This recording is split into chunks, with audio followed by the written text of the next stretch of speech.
Phoenix in the night, phoenix flames burn so bright. Threats arise, they stand tall, defend the world, never fall.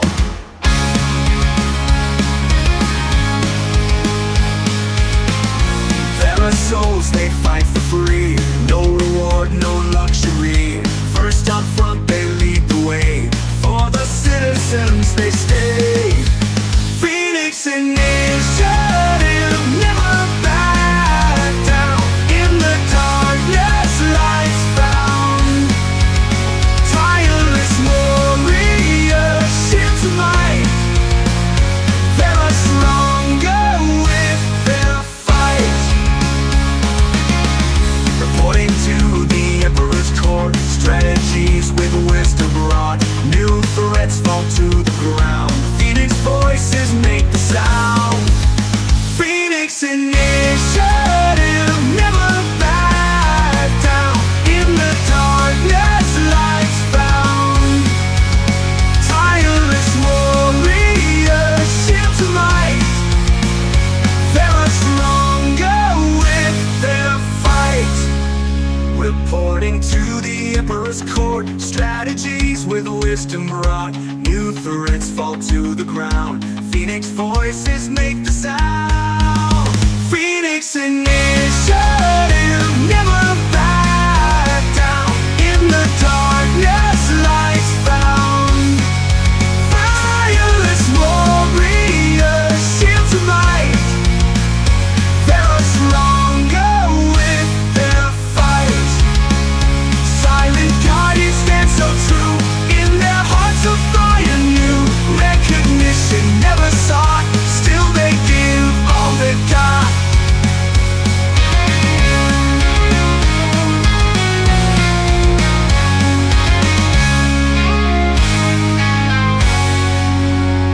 They are stronger with their fight.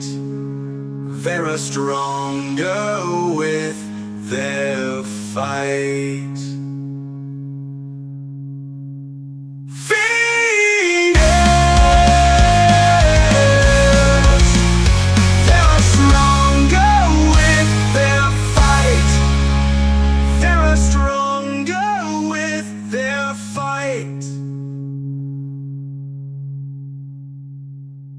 Phoenix initiative, never back down. In the darkness, lights found.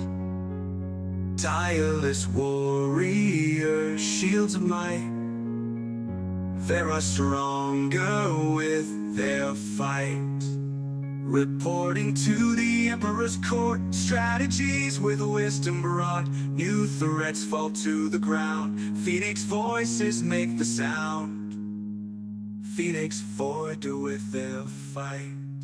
Silent guardians stand so true. In their hearts of fire new. Recognition never sought. Still they give all they've got. They are stronger with their fight.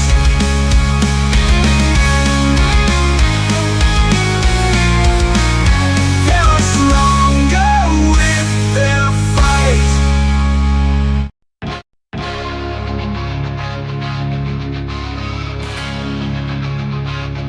In the city of fire, dark streets of fire, orc fighter stands tall. He's ready for brawl. Armor gleams in moonlight. He's prepped for the fight. Let's sift through with might. Shadows blur in the night. Feel his fury.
What's going on, man? What up? Who are you now? Because the last guy that I talked to that had those letters underneath his face had like this glorious beard, and he looked like a full grown adult, you know. And I didn't know I was going to be talking to a child today on stream. I feel like a baby. I shaved my beard, and I've made a few mistakes in my life, probably two. And in shaving the beard might have been the second mistake I've ever made. Second mistake. Okay. Yeah. Okay. That's fair. We're back out likely, but it's not going to be as big as it was before, as unruly. The wife, she liked the idea of the beard. She liked it in concept, but was off. So the beard will be returning soon. TM. Okay, you do look like a baby, man. You look so young. It's crazy. Well, also, chat. I have a special announcement. I am a baby, especially in relation to whose stream I am on right now, because it is Mr. Zillion's birthday tomorrow. If we can just wish him a happy birthday, maybe throughout the night, and not call him old at all. Yeah, well, I mean, the gray kind of gives it away, bro. I can't hide the old anymore. It's done. I mean, I guess I could get some Just for Men and get it all the same color. And I've thought about doing that just to see what it would look like. Wouldn't be obvious at all. No, not at all. But speaking of my birthday, I will be having a birthday live stream tomorrow. I don't know what exactly we're going to do, but we're going to have some kind of fun. So you guys come hang out tomorrow and do all that. But tonight is not about that. Tonight is all about Alpha 2 for Ashes of Creation. Stream today. Reddit's pissed off. Pirate Software's chat was as toxic and as pissed off as you could possibly be. Some of the chat in the Ashes live stream itself I was just like, oh, you know what? Can we go on a tangent? Can we go off over here for just a second? Yes. Okay, I can acknowledge Margaret is a really beautiful woman, right? Everybody can see it. She's a pretty lady, okay? And she seems really nice, and she can put on the front of like being really, really nice on stream, and she comes off as sweet and all that stuff, or you can go watch her on her live streams and know that she can be vicious too. So in a lot of ways, she's an awesome woman, and I'm sure a lot of guys, would want to go after her or whatever, but is like hardcore simping on her in the Ashes live stream chat the way to go about that? I mean, and she's married and has a kid, so there's like that aspect of it too. But like, what is going on, man? Yeah, no, it's a constant thing, right? Like it is you should have seen when she said it was maybe 8 months ago or so. She said that she was married. You should like the wailing and gnashing of teeth. Yeah, blew my mind. I was like, first of all, like she's been married a long time. And then, no, A, first of all, is you didn't have a chance, bro. B is, by the way, she's been married a long time. Dude, it's awkward, but I mean, whatever. I don't know. I really picked up on it in this stream. Like there was just so many chats and I'm just like, that's just not the route to go. I mean, hitting on a married woman is not the route to go, but if you're going to,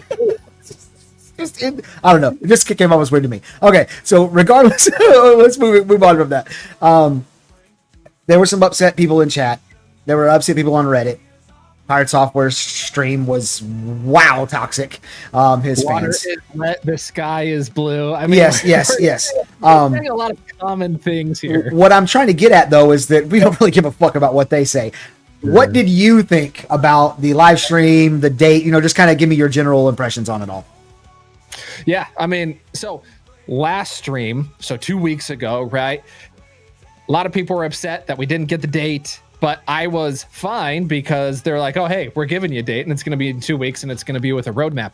They had never told us before that they said that there'll be an announcement, but they didn't like say, we're going to give you a roadmap with the content in it and dates. They never, we didn't know that. And so going into this, my expectations were very low. I was like, oh, who knows what we're going to get here? I don't think it's going to be much. And we got way more than I expected. So, bro, I mean, there were a lot of things too that I picked out. out, and I took notes as I intend to do, and I am looking forward to going over in depth over all this stuff with you tonight. What were your first impressions?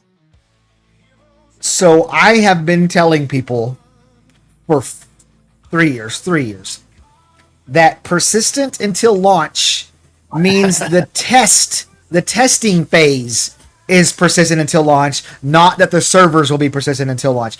Servers being persistent until launch doesn't even make sense. You gotta take them down to do stuff. So it never made sense. So I don't understand why people were so... Talk again? Can I push back on that? Yeah, slightly? Go ahead. So are we in alpha 1 right now? Are we in a persistent alpha 1 phase right now then? Because we've never heard those words before, right? Like, by that definition, we are still in a persistent alpha 1 phase. The servers just went down for 3 years, but hey, by that definition, we are persistently in alpha 1. No, the alpha 1 was not listed as being persistent until launch. If you go on to the wiki, they have specifically said that alpha 2 will be persistent until launch. So alpha 1 wasn't categorized that way. Alpha 1's done. Alpha 1's over. But in effect, the servers, you could say World of Warcraft, is it persistent right now? Well, they have the Tuesday morning downtimes, right? Uh-oh, did I lose you? No. Okay. Oh, I lost my screen. There we go. Sorry. They have the persistent, they have the Tuesday morning maintenance times, right? So their servers go down. It's still considered persistent, right? So I think to call it a persistent alpha is a bit of a stretch. I wasn't a big fan of that. And I don't like, sometimes there are some kind of glaring things like this that, hey, you can try to co-opt what the word persistent actually means, but persistent means continuous, means continual, right? So alpha 2 gets persistent, phase 3, right? We get to a point where it's consistent or it's persistent, but to call it persistent in phase 1 and phase 2 is, we could rewrite the English language if you want. Right. To me, the testing phase, alpha 2 is persistent until launch. That's just how that just makes sense to me. And especially because the alpha servers are going to become the test servers and all that stuff that they go on. So either way, I've been telling people that this entire time. Yeah. So I fully expected that.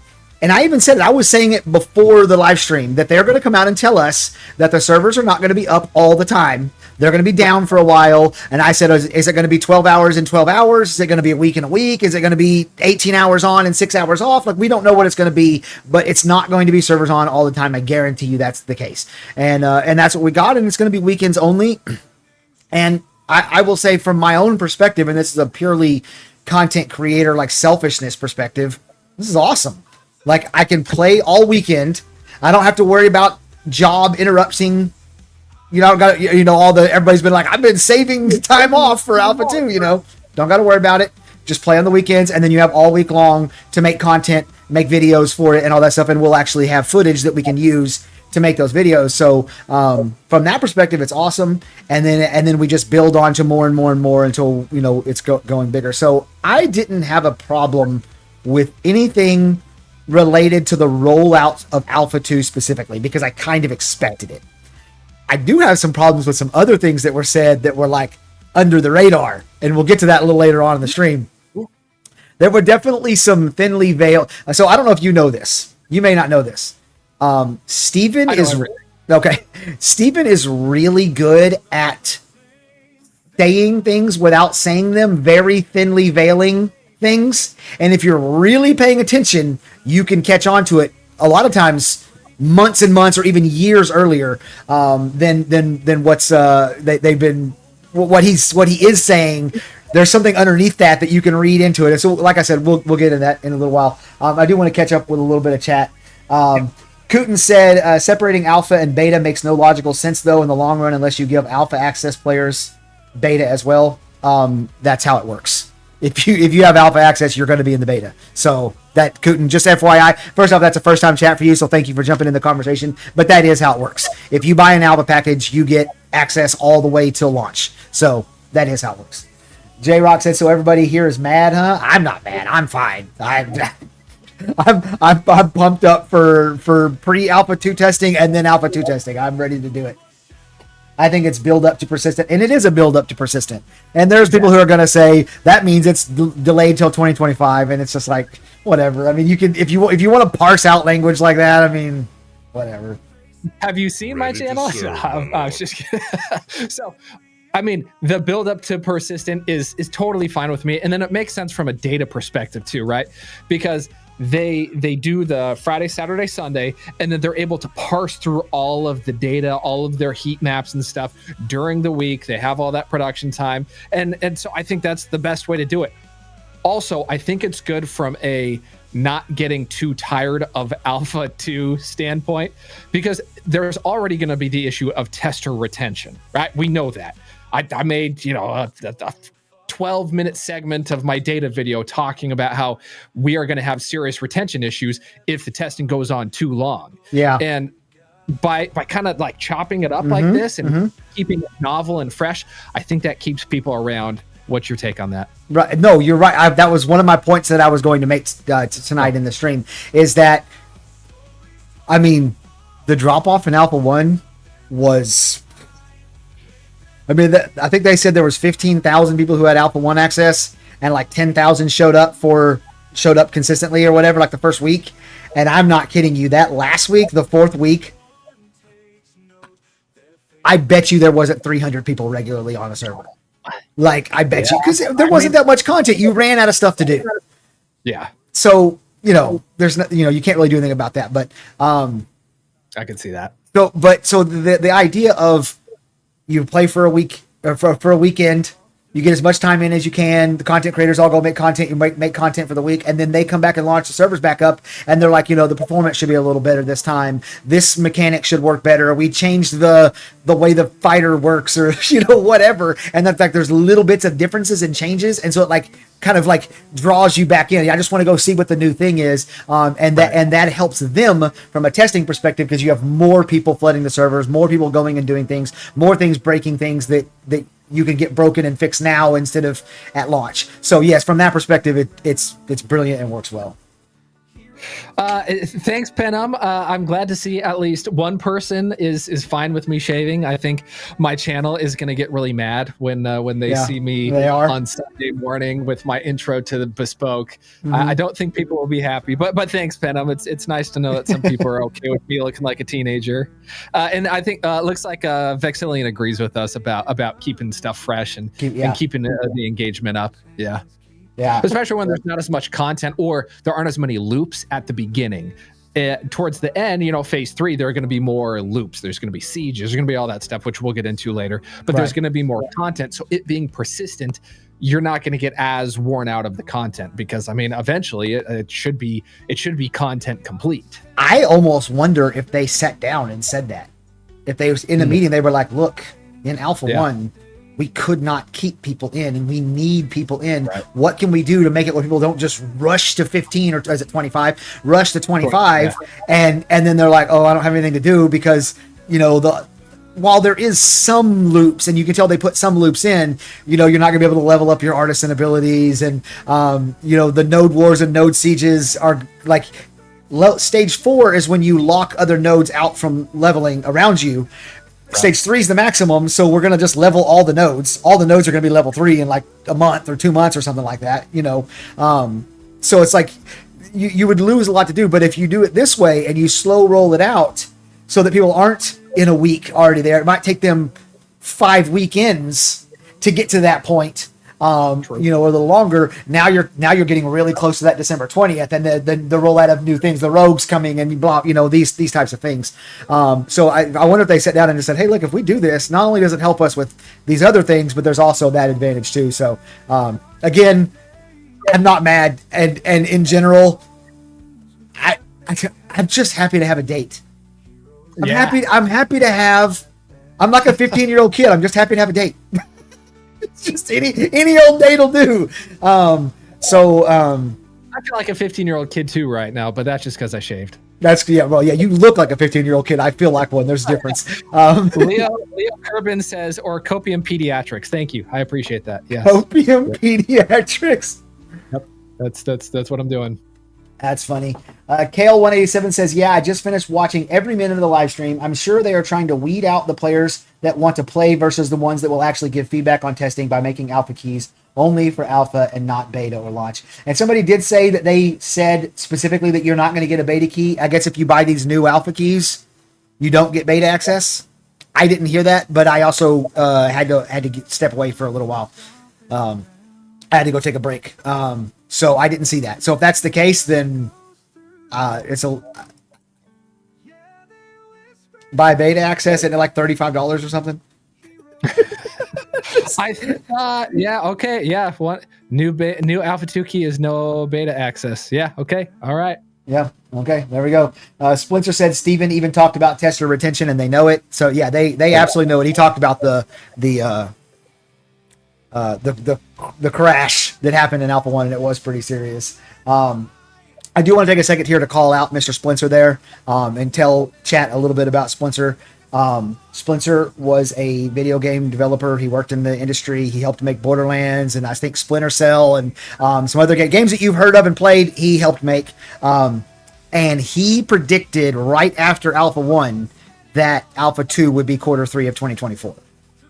Based on his own, like, looking at what was in Alpha 1, because he was an Alpha 1 tester. Which, by the way, Planendorf, can you do something for my buddy Splinter? There is no way that he wasn't one of the 1,500 most played accounts in Alpha 1. He played the piss out of Alpha 1. How is he not in the testing with me? I don't understand. But anyways, so Splinter is really good at, like, seeing under the veil a little bit. And he speaks fluent Steven. And he's like years ago or months ago, you know, he would be like, we'd be watching the live stream and he'd be like, I don't know if you noticed, but the way Steven worded that, what he's actually saying is this. He's saying this, but what he's actually saying is this underneath it. And then, you know, 4 or 5 months later would go by and then Steven would get an update on whatever that was. And it turns out that Splinter was right. So he's got a real good like eye for this thing. And just for the record, he's saying 2027 launch. So you take that for whatever you want. 2027. I mean, do you want to talk about the dates now? Do you want to talk about? Yeah. Start. Yeah. Go ahead, dude. I thought the dates were interesting. So okay, October 25th, right? Is the beginning of phase 1, and then we get into phase 2, and that's December 20th, and then phase 3 is May, right? Wasn't it May something? Yes, May 1st. Yeah. So May 1st. Like that's what do those dates tell you? What were your thoughts when you saw those dates? October 25th, I was just elated that it was in October. Because I have been saying for the last like week or so that I just felt like it wasn't going to be in October. But I did tell people I have been dead wrong about the Alpha 2 date for 3 years. For 3 years straight, I've been predicting Alpha 2's coming here, and been wrong. So I was like, here, it's just the other way. I've been predicting it too soon. Now I'm saying it's not coming, but I've been dead wrong, so I'll probably be wrong. And I was. You know, I was just thrilled about a date. So October 25th is fine. December 20th is a little weird to me. It's a little weird to me. Because you don't make updates to live service games before everybody goes on vacation for 3 weeks. What do you mean? Well, people go on vacation for Christmas and usually stay gone through, like, especially in the video game developer world. I feel like maybe Intrepid's going to do it differently. And he talked a lot today about how different Intrepid is from other developers. But a lot of times they do a patch in like late November. They do a couple of bug fixes, hot fixes, you know, in early December. And then you don't see them again until like January 14th or something like that. Like they take... And, well-deserved. Not criticizing the vacation at all. Well-deserved. Take your vacation. I'm just saying you update a live game, and in particular in this one, which is going to be an unstable situation because it's alpha testing, and then you go on vacation, maybe they're not going to go on vacation. But so that just seemed a little weird to me. what he said, they're going to bifurcate the team, right? So it's going to be, and then he didn't really explain much beyond that. But coming from healthcare, where that's what we do, like I will be working this Christmas. Right. I'm the new guy in my practice, and so. But in the past, like in residency and other practices and stuff, what you do is you have half that works Christmas, the week of Christmas, and then they get the next week off, and then the other half that works like New Year's week, and that's usually in healthcare what happens. There are 2 times not to get sick. That's July 1st because of all the new residents and trainees. Do not get sick. I thought it was going to be because of all the idiots that are about to injure themselves on July 4th, but go ahead, sir.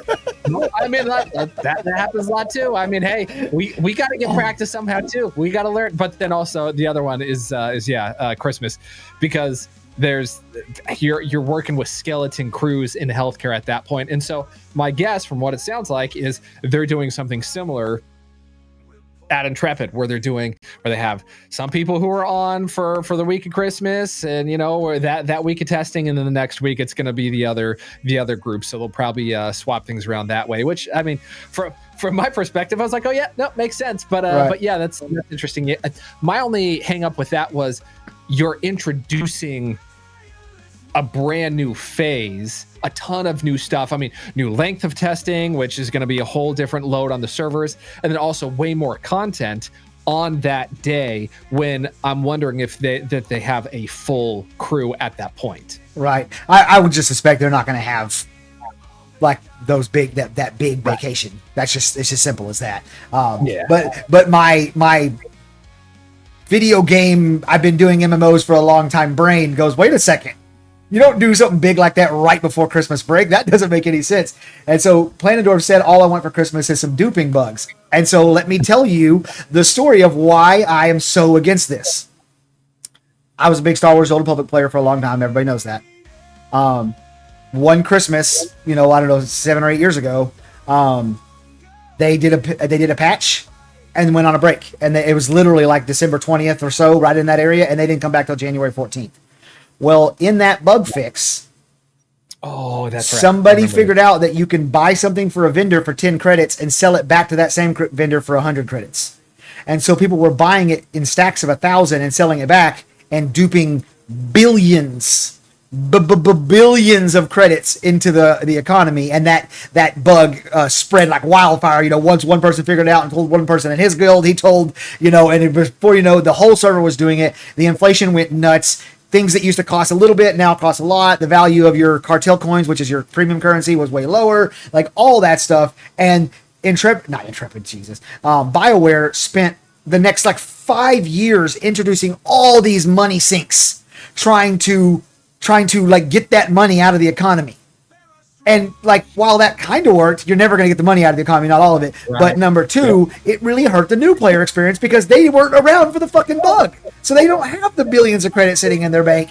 And so it messed over the new players. And so that is always stuck in my head. And so anytime I see a December patch or a major start of a major testing phase in late December, I'm like, wait a second.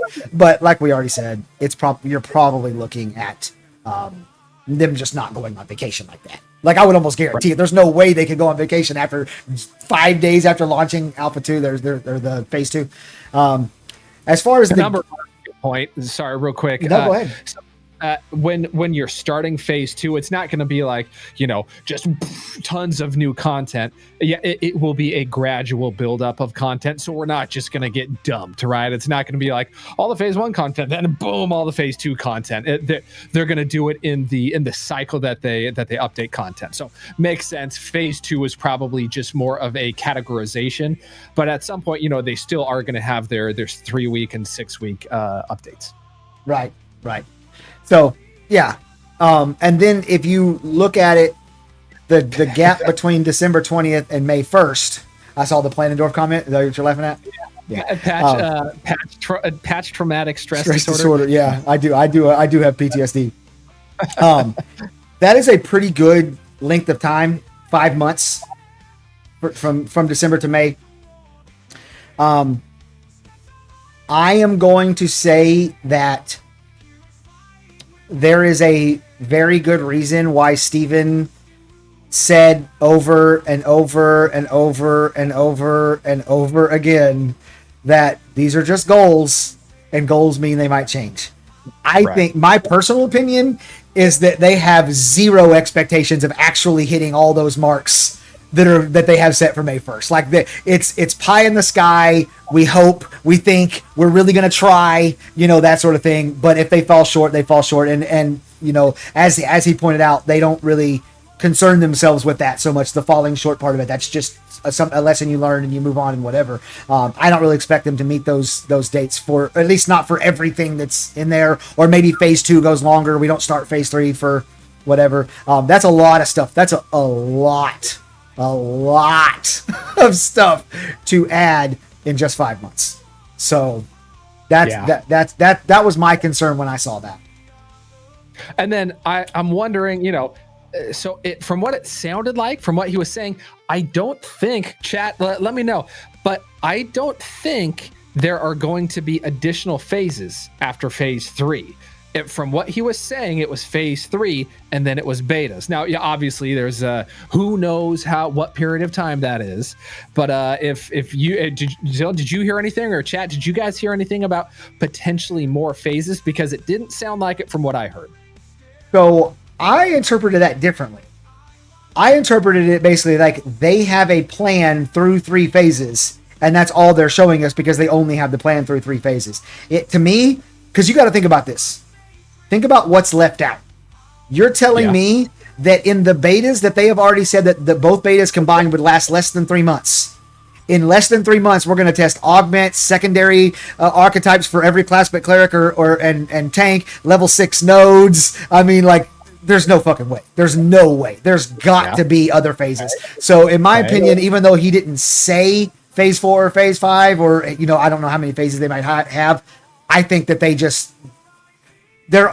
we already talked about how they're like stretching the limits of what they could possibly know that they're going to do by that time comes. They don't want to make that even worse, because he even talked about the further out it is, the less likely it is to happen. So I think at least phase 4 is 100% guaranteed. That's the way I saw it.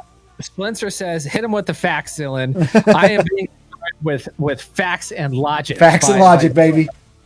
Although chat is saying that no, phase 3 is it in terms of the actual named phases, but that doesn't mean that they won't have phase 3 be longer and put all that content in and take longer. Well, that's the interesting thing. They talked about the stuff that's on that list is what they want to have by the end of each of those phases. So everything that's in phase 3 is only supposed to be in by the end. So we still don't have, like, they were talking about some, how did he word it? Like, some parts of the secondary archetype system for just the cleric and tank. Yeah. By the end of phase 3.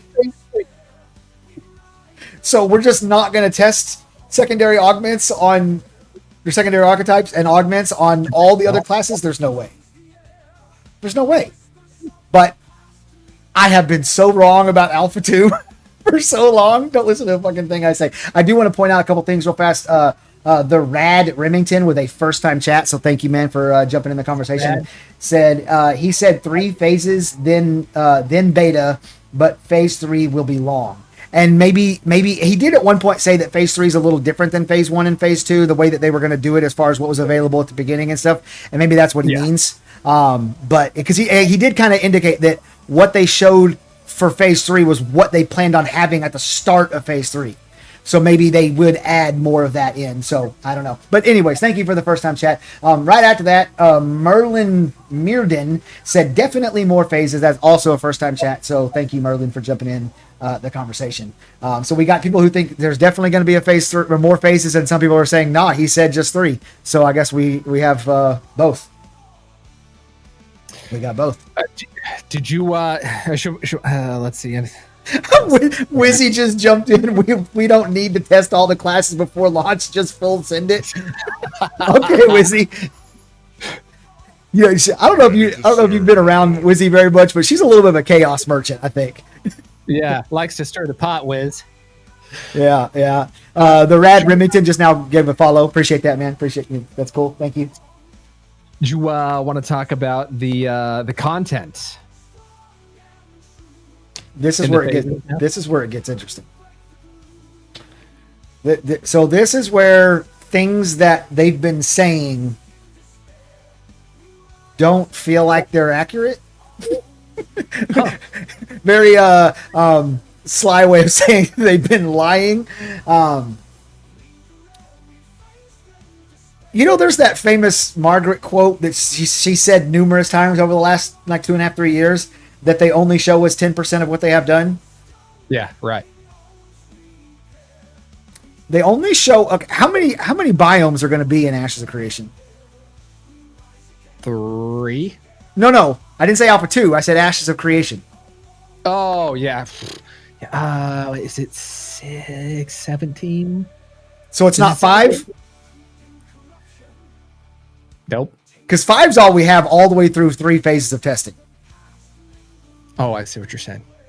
So if they only show us 10% of what they have done, and we're not going to be testing the 10 missing biomes? It's a little weird to me, man. Although, okay, we only see 10% of what they've done, right? And that's pretty open, man. You could say, I mean, what of all the stuff that they do, because I mean, just the number. So we're talking gear, we're talking all the different beasts and all the mob types. Okay, you know what? Go back. Go back. All the mounts, all that stuff. So I don't know. I think what she said in a certain way to look at it, which is in a more strict definition than the way that they're using the word persistent. I think we have been seeing less than 10% of what they have made. I don't know. Okay, let me ask you this in a different way. Name something on that list on any phase that we haven't already seen in a live stream. Lawless zones. Okay, that's a little bit weird. A couple of new biomes. The treasure maps. Have you seen? I know you've. Yeah, we don't know anything about treasure maps. There are some things like that, but let me tell you about that here and this. So now we're gonna get into the nitty gritty. This is that thinly veiled stuff. I gotta tell you, it sucks that I went from live stream test to live stream like that because I would have pulled clips. I wish I had this clip of Steven. But when he's talking about phase 3, because I don't know if you noticed, you started reading off a lot of things from phase 3 there. Oh, that was phase 1. Treasure maps is phase 1? Yes, sir. Okay, 111 treasure maps in phase 1. 111 treasure maps. Okay, anyways. For phase 3 specifically, he said, without saying, that a lot of this stuff's not off the whiteboard yet. Oh, right. Yeah, he did say that a lot of these things. Yeah, right. Like, it was kind of slid under there, like he wasn't announcing it to the world. But, like, a lot of these systems that are, what, 7 months away, 8 months? Is it 7.5 months away? Till May. He said he wanted to have everything that's in phase 3 at the start of phase 3. So 9 months away, whatever. They're not even off the whiteboard yet. And we got to get dynamic server meshing ready. And we got to do Alpha 1. And we got Alpha 2 phase 1 and Alpha 2 phase 2. We got to add in the rogue. And we got like that to me is what I was like, wait a minute. I thought they had like all this content done. And we've only seen a small portion of it. But now I'm going, but wait a second. There's a lot of stuff on this list that is not even off the whiteboard yet. I see we don't know how much of what he was saying is not off of the whiteboard still, right? Like, we don't, I mean, I remember that part. And I remember hearing that and my eyes got kind of big. I was like, oh, that's interesting. But we don't really know how much of that is. And then let's say most of the stuff in phase 3 isn't off the whiteboard. Splinter. I'd love to hear his take on developer tools and progress towards creating a game, because Intrepid, and they've talked about this in multiple live streams, that Intrepid just make the toys, they make the molds to make the toys. Right. And they spend a lot of time doing that. And I think that would be fascinating to hear. Abraham Wesley jumped in and said, "Why is Zillin sweating like a whore in church?" Let me tell you right now, it is 8:45 at night. The sun is down. It's 93 degrees here. The sun is down. 93 degrees with 197,000% humidity. It was like 108 today, and this room that I game and stream in and whatnot, it's the hottest room in the house, and there are days when it just gets that hot, the air conditioner just cannot keep up. And then I have these hot ass lights, so that I don't look ridiculous and bad. Yeah, sorry for the glistening. I've been trying to keep my head from being as shiny. I don't want to blind any of y'all. But yeah, so there's the reason for that. Hot. The air conditionings can only keep up so much. I lived in Phoenix, and when we get to 125, the house would be 80 plus still. Oh, okay. So Splinter said this is why it took 3 years from Alpha 1 to Alpha 2. Okay. Yeah. Penumbral says your computer is the real source of heat, though. You need a room AC unit like me. Let me tell you, buddy. You can't hear it, but there is a room AC unit right here. It's the unit that can't keep up. Part of the reason it can't keep up is because this is a dumb story, but the people who owned this house before my wife and I bought it, they boxed in half of the garage. They turned a 2-car garage into a 1-car garage, and I'm technically sitting in the garage with walls. They just put up walls, and so there's not very good insulation and all that stuff. So it's never, when it gets hot, it's never going to keep up. But more important than that, I drilled a hole about this big with a nice grommet in it that goes into the living room and run all my cords into there. My computer is not in the room I sit in for sound and heat purposes.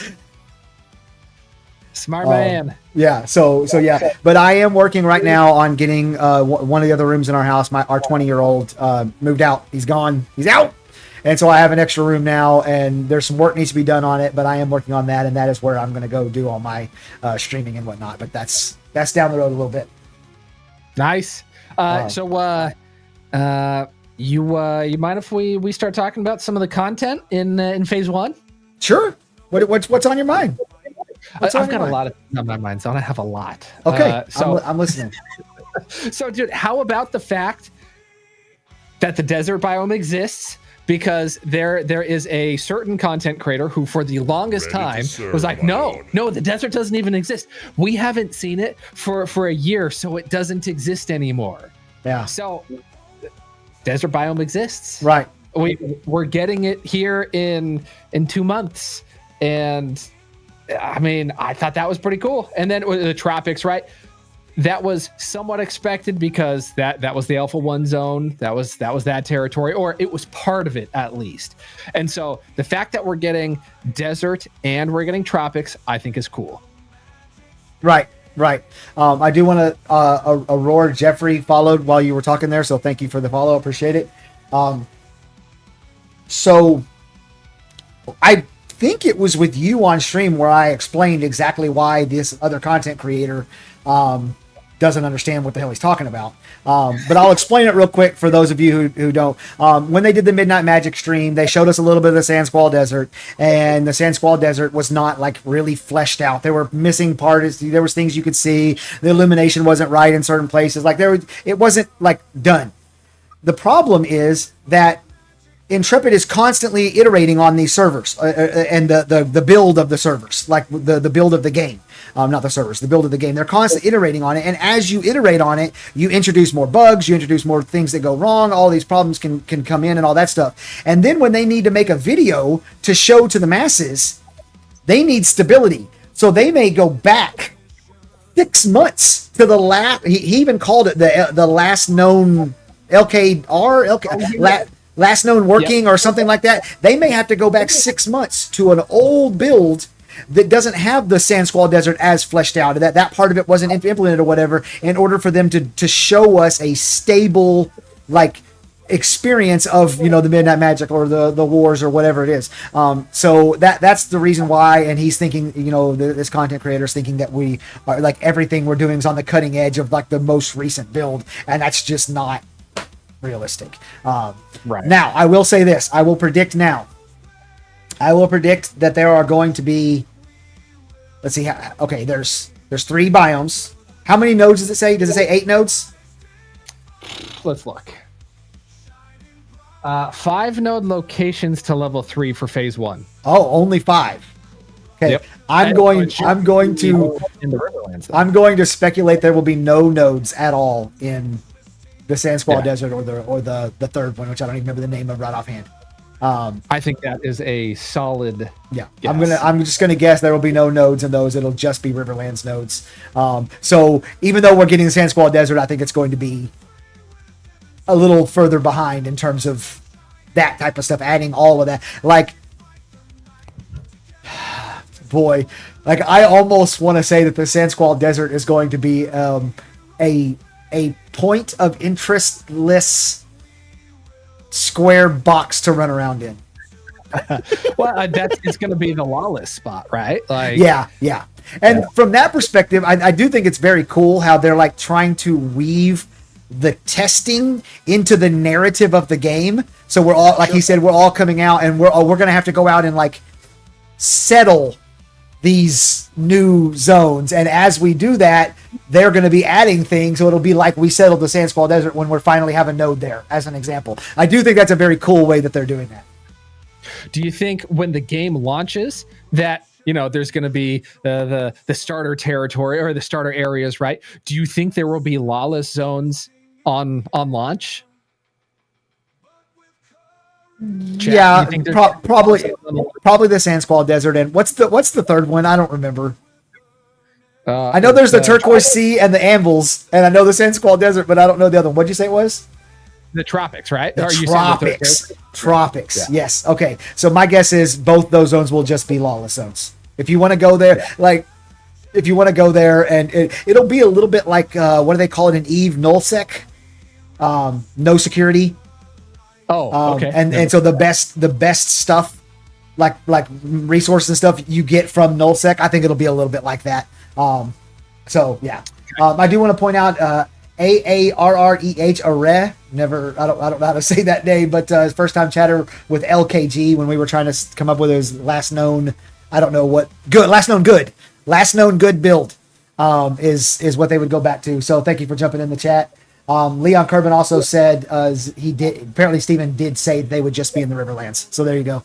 And then Galwood said lawless zones, according to Steven, will just be will most likely only be an alpha thing. So unlikely to make it into the launch. Yeah, that's what I'm trying to say. They are weaving the testing into the narrative of the game.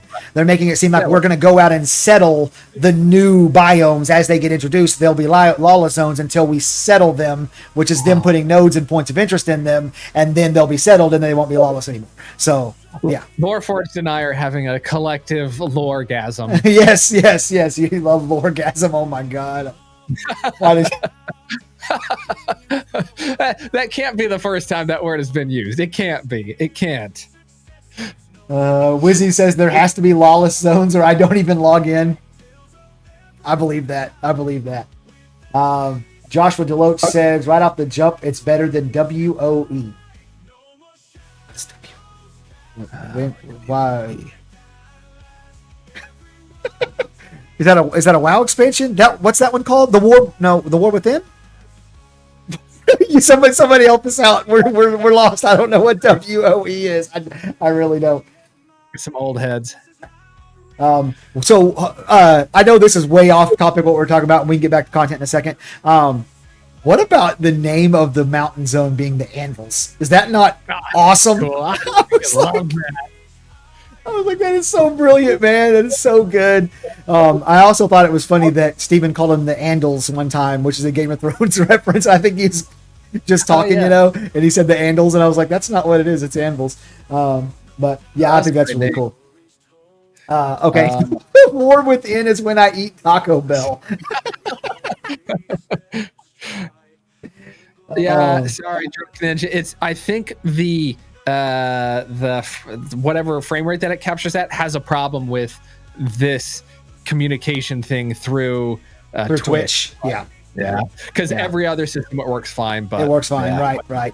But the thing working through Twitch is really good with the way that it works. So that's why we go ahead and do it. Like it notifies all of your followers, that we're going live and all that stuff. So it helps to bring your audience to come watch. Aurora Jeffrey with a first time chat says, I don't mind dates and costs and whatever. My biggest question mark is just how far from complete essentially every core system is. Long ways. We're not no. Ready to serve. We're a long ways there. Slate Wall, thank you for the follow. Appreciate it, man. Yeah, we're a long ways away from everything being complete. Okay, so 36 POIs, which is great. I mean, it doesn't really mean that much to us because POIs can be really small. But I wonder how many of those can be fought over, right? Because in phase 1, we're getting node wars, right? And in between the nodes, the POIs, certain ones can be fought over. So that will be interesting to see how many of those will be a territory war thing in between the nodes. You want to know how many of those will be a territory war thing? We don't know. But how many did you say there are? There are 36 points of interest, and I highly doubt half of them. I would say you divide 36 by 5 nodes, and that'll tell you how many each node has to fight over or something like that. Like they're going to be in between the nodes. Yeah, exactly. Because they have to be, well, based on what we saw on the node live stream, the node war live stream, it was close to the border between the two. Yes. And so that's how it works. It'll be POIs that have to be kind of on the borderlands, because the actual border of the node itself didn't change. It was just like, you hover over the POI and it says, oh, this was taken by whatever. So, yeah. Penumbra said, I'm saying there's more than 5 nodes. Interesting. Level 3 nodes lock out the surrounding nodes. There's not more than 5 nodes. Steven said there would be 5 nodes in Alpha 2. And it does specify 5 node locations to level. 5 node locations to level 3. Right. Actually, there are 5 nodes. There are 5 node locations, and they go to level 3. And because we can't take them to level 4, which is how you lock them out from leveling, all of them will be able to level to level 3. Gooback 2001, thank you for the follow. Appreciate it. Okay, so what else do you have on there in terms of content? Yeah. Okay. So then day-night cycle, seasons, great. I mean, those were green flags. When we saw that, I was like, okay, because those seem like they're very well established, like they should be in the game. And if they weren't in the game, then I'd be a little concerned, but they're not. So that's great. This is good. Dynamic world populations, right? This is what I call the layering content, right? Where when the node changes or the weather changes day to night, how mobs and NPCs will change throughout the world. Yes. I mean, that is ashes, right? Yes. Like that nodes in the 64 class system is ashes, which I think is pretty cool. Well, I wouldn't even include the 64 class system because that's more or less copied from other games or versions, like it's taking slices of stuff from different games. But nodes and what they cause, which is the dynamic world, to me is ashes. It's like everything else about ashes. It's pretty. It's got good animations. The water looks ridiculously good. Like all of these things, it's all great. But if it weren't for the world changing and reacting to what the players do, it's just another fucking MMO. It's just another MMO. But they are actually taking the time, and this is why, from the question earlier, how long we are from launch and how long we are from all the core systems being in place, this is why it's still years out.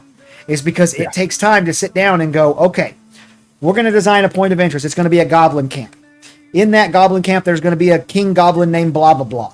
And then if the players clear out all the goblins and kill the goblin king, it's not like that camp becomes empty. That allows a pack of wolves to move in. And because a pack of wolves moved in, the field next to it, the forest next to it that had a whole bunch of deer in it, now no longer have deer because the wolves hunt the deer. Like that's what they're doing.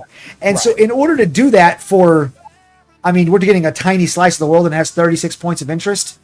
So how many points of interest are there going to be to have changed, and how many dungeons are going to be changed? How many dungeons are going to be open in the summertime but closed in the winter because an avalanche comes and caves in the entrance to the dungeon or whatever, like all these differing things and things that are reacting specifically to what the players are doing. That is Ashes of Creation, and that's what makes this game wholly unique from all the rest of the dregs out there and whatever WoE is that we still haven't got an answer on. Okay. Let's answer Planador's question, because he actually asked one. What do you think about the siege being in phase 2? So, in terms of sieges, so I thought sieges were phase 3. Let's go there. Node sieges or castle sieges? Because there is a difference. Yeah, for sure. Okay, I'm looking at phase 2, and I'm looking for where it says sieges.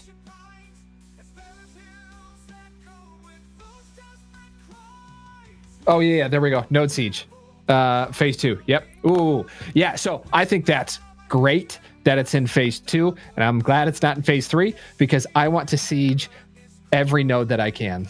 I don't care in alpha, in beta, at launch. Don't be on my server, because we are gonna be called the Wrecking Ball Llamas, because I'm whether we win or lose. I mean, I love large scale PvP, and unfortunately, if I have to destroy your node to get large scale PvP, I might have to do that. Right. Well, if we have to destroy nodes, we got to destroy nodes. That's just what I mean. That's how it is. We don't make the rules; we just follow them. What do you think about that? So, when it comes to what's in phase 1 and phase 2, I've got a wife, I've got 3 kids, I've got a job, I try to make content for this game, I stream. So football season's about to start. I coach youth flag football, and they actually called me and asked me to coach a 3rd team this upcoming fall. So I'm going to be coaching 3 freaking teams. Every night of the week is going to be at the fields coaching. My Saturdays are I've sacrificed my Saturdays. My Saturdays are gone.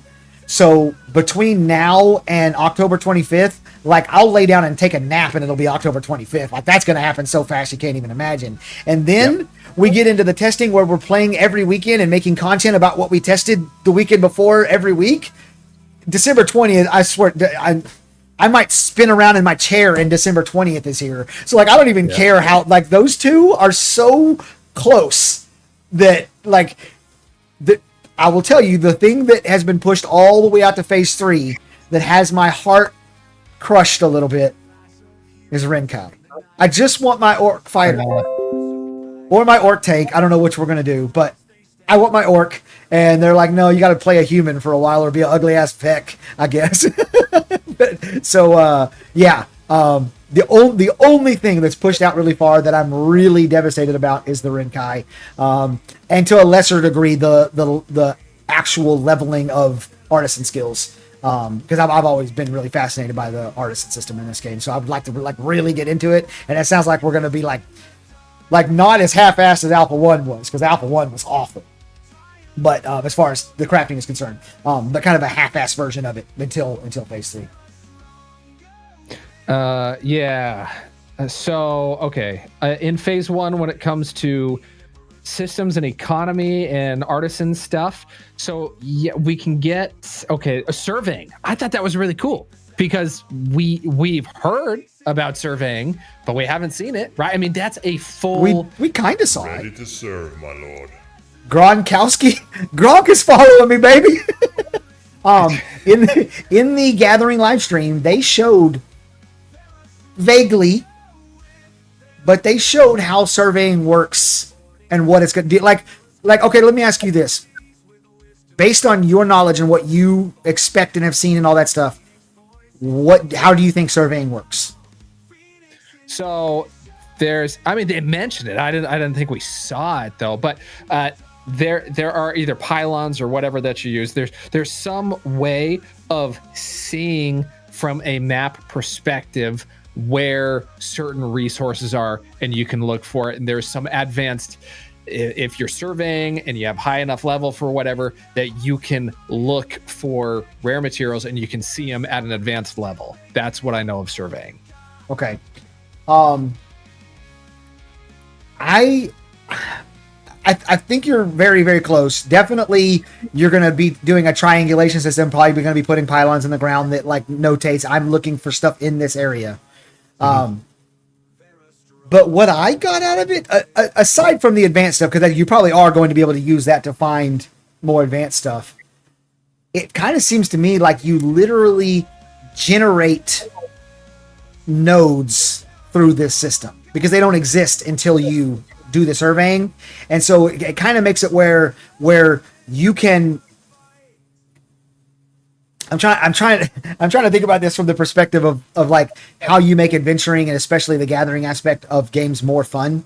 And so what if 8 of us set out and we go to this POI, the goblin encampment that I mentioned earlier, the imaginary one. And as you're fighting through and clearing stuff out and all that stuff, your surveyor is setting up this thing and it's generating nodes inside of there that he's finding, and you guys are able to go knock them out while fighting and defending the area and that sort of thing. That's what I got out of it. And I swear they actually showed him like doing the survey and then popping a node that wasn't there before. Maybe I imagine that, but I swear they did. Remember that. And chat, let's call Zillan if he's wrong. Let's really make a big deal about that if he's wrong. Please do. Please do. But no, what you're saying has bearing. It says surveying can help uncover hidden resources that are not visible to the naked eye. So it essentially would be generating that from when you're not able to see it. However, I don't think that happened on a live stream. Okay, maybe it didn't. Maybe it didn't. I swear I remember him like doing that, or maybe they didn't actually show the surveying system, but he like made them reveal whatever it was with a command or something. And there was a node that wasn't, but maybe I'm wrong. I do want to point out Gronkowski with a first-time chat said, hey, hello guys, Zillan, Dr. Burns, wonderful convos here. Thank you, man. We appreciate it. We try to attach stuff from different angles and not just repeat all the same talking points that everybody else has. So I hope you guys are enjoying that. Okay, so then surveying, which I did not anticipate coming in phase 1. Will be in phase 1, which I thought that was a huge win. I was like, cool. Okay, great. And then hunting. So I thought this was interesting, right? In terms of like systems and economy, it doesn't say lumberjacking. It doesn't say mining, but it does say fishing and hunting, right? So there are 5 gathering professions and they have 2 of them listed, but then it goes on to say processing. Processing has 13. I don't special, remember. Something like that. 12, 13, somewhere. Like that. So, and it just says processing, and then the next one it says crafting. Why doesn't it say? I mean, I know. Hold on. What if hunting and fishing are not crafting? What if they are, they have the skill tabs. There's like, you got like your weapon skill tab and whatever. No, I'm not in a testing phase right now. No, he showed it on stream numerous times. There is a universal skill tab that he's talked about a bunch of times. What if fishing and hunting are not, because it's kind of, what if they're not crafting? What if they're not gathering? I'm sorry. What if they're not gathering? What if they're a general skill? What if they're a universal skill? Everybody can fish and hunt. Then that's a big change. That's a big change to the artisan system. Yeah. Splinter said they're more likely a profession, quote profession. I think that's going to be the case. I think that's why those are separated out. Huh. Okay. Well, that'll be interesting to see. Yep. So processing, I mean, it says 400 plus recipes, crafting 600 plus recipes, gear enchantments, which is enchanting is one of the processing or crafting professions, and that's in there. So that's cool. I thought that was interesting. Yep. And then this one I took a note on. Chat, it will be active. Did you know there is a global chat in Ashes? I had no idea. I thought there was going to be like, regional, maybe, node, obviously. Didn't know there was going to be a global. I mean, yeah, I knew there was global chat. Oh, boy, you knew that. Does it say global chat on the? Interesting. Says, Interesting. Chat, guild, party, citizenship, global. I wonder, and I could be talking right out of my ass here.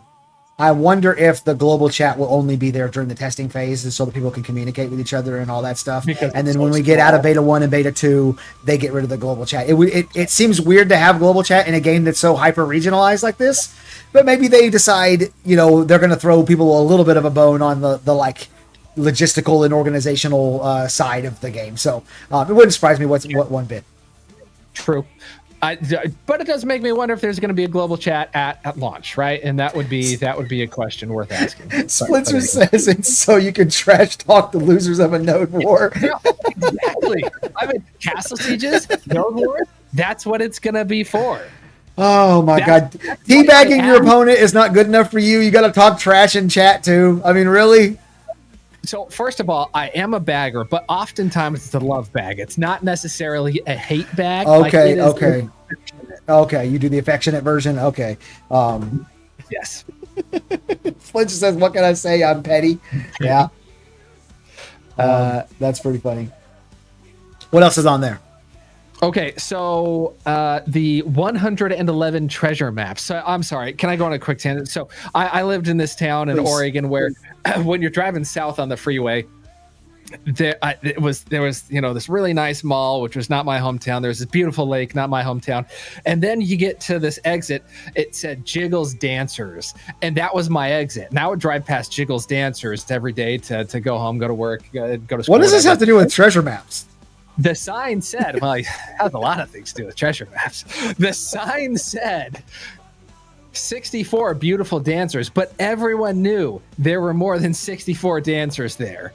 And it was just a weird, it was just I thought they only really had 8 real dancers, and then the 64 was just small variations and not enough to make a difference. It was really just 8. They had way more. And so they had just over 100 dancers. And I'm sorry, that 111, that's such a specific number, right? Oddly specific. We have 111. We have 64 beautiful, no more, no less, only 64 beautiful dancers. The rest, right, hideous. Sorry, they're bad. But anyway, so apparently we have no more, no less, 111 treasure maps, which, okay. Roger. I mean, that to me seems like somebody went, they got the Alpha 2 map. Somebody had Intrepid, and they were just like, here, and they just pockmarked it everywhere there'd be cool to be a treasure map, and it just happened to be 111. Wizzy says I was dancer 72. For you, Wiz. Good for you. And Wizzy got my 64 and 8 joke. I'm glad she got it. I don't know if anybody else did. Okay, so then 3 world bosses. So that's interesting. 2 mock, right? Obviously. And then the dragon for whatever we're getting in 2 weeks, the fire one, right? Firebrand? Yeah, Anduin. Isn't that his name? Oh, is it called Anduin? I don't know. I thought it was Firebrand. Maybe. Firebrand is the name of a boss in SWTOR. They can't. No, I'm vetoing Firebrand. Chat. Let us know. Are we off here? Because I thought it was Firebrand, but it might be. I thought I heard the name Anduin somewhere, and who knows what it's from. So I'm gonna take that as gospel. Yeah, if Galwood said it, it's probably true. Yep, there we go. And then one other that we don't know about. So that's kind of cool. Yeah. 75 unique enemy creatures with over 280 unique NPC abilities. Okay, so the content that we're getting in phase 1 is already way more content than New World has currently. New World does not have 75 unique enemy creatures. They have I think maybe 6, maybe 7 types right now, and a handful of those in there, which yeah. Okay. So we're getting some. Yeah. Exactly. Doc. What? Why are you comparing Ashes of Creation with a game that's not a MMO? Bro, I'm comparing phase 1. Phase 1. But with a game that's not an MMO. Why don't you compare it to Mass Effect? or Call of Duty. Like, it's not. So the reason I know this is because I'm planning to make a follow-up on the Lord of the Rings MMO AGS. Yeah. The AGS one is going to suck. So Christoph Hartman, who is the wholesome content, the so sweet, what a nice dad. The ball busting Texan has a heart, everyone. Yeah. Yeah. So Christoph Hartman, who is he's in charge of the Wait a second. I got to interrupt you. Just for her. None of you fuckers are safe. The heart is just for her. Let's be clear here. So Christoph Hartman is the guy who's in charge of AGS, budget of 500 million per year, and all they've been able to do is produce New World so far, which is interesting. But Totamo, thank you for the follow. Appreciate it. He called it in a recent interview an MMO. So it is no longer just the ARPG. New World is back to being an MMO. No, it's not. I would argue it never was, but but whatever. Bro, it's more massive. It's more multiplayer than World of Warcraft is, and that's the MMO champion right now. Okay, moving on to other topics because you're talking nonsense right now. Tatamo with a first-time chat says, "Hello, gamers. What's going on, man? Thanks for jumping in the conversation here. Feel free to sling your Ashes of Creation's opinions or questions our way. We welcome both of them." So, bro, I mean, hey, you get 100 people on a screen fighting at a time. I would consider that in today's standards. I would consider that massive. I see the point you're making. Like with the number of people on the screen at one time. Sure. Yeah. Yep. Okay. And then other than that, oh yeah, do you want races, the Vec, Kalar? Oh, Empyrean. That was a pleasant surprise because, in the Node War live stream, I know we just had Vec and Kalar, and it's been rumored that's what's been in the testing. But having Empyrean, I thought that was a pleasant surprise. Yeah.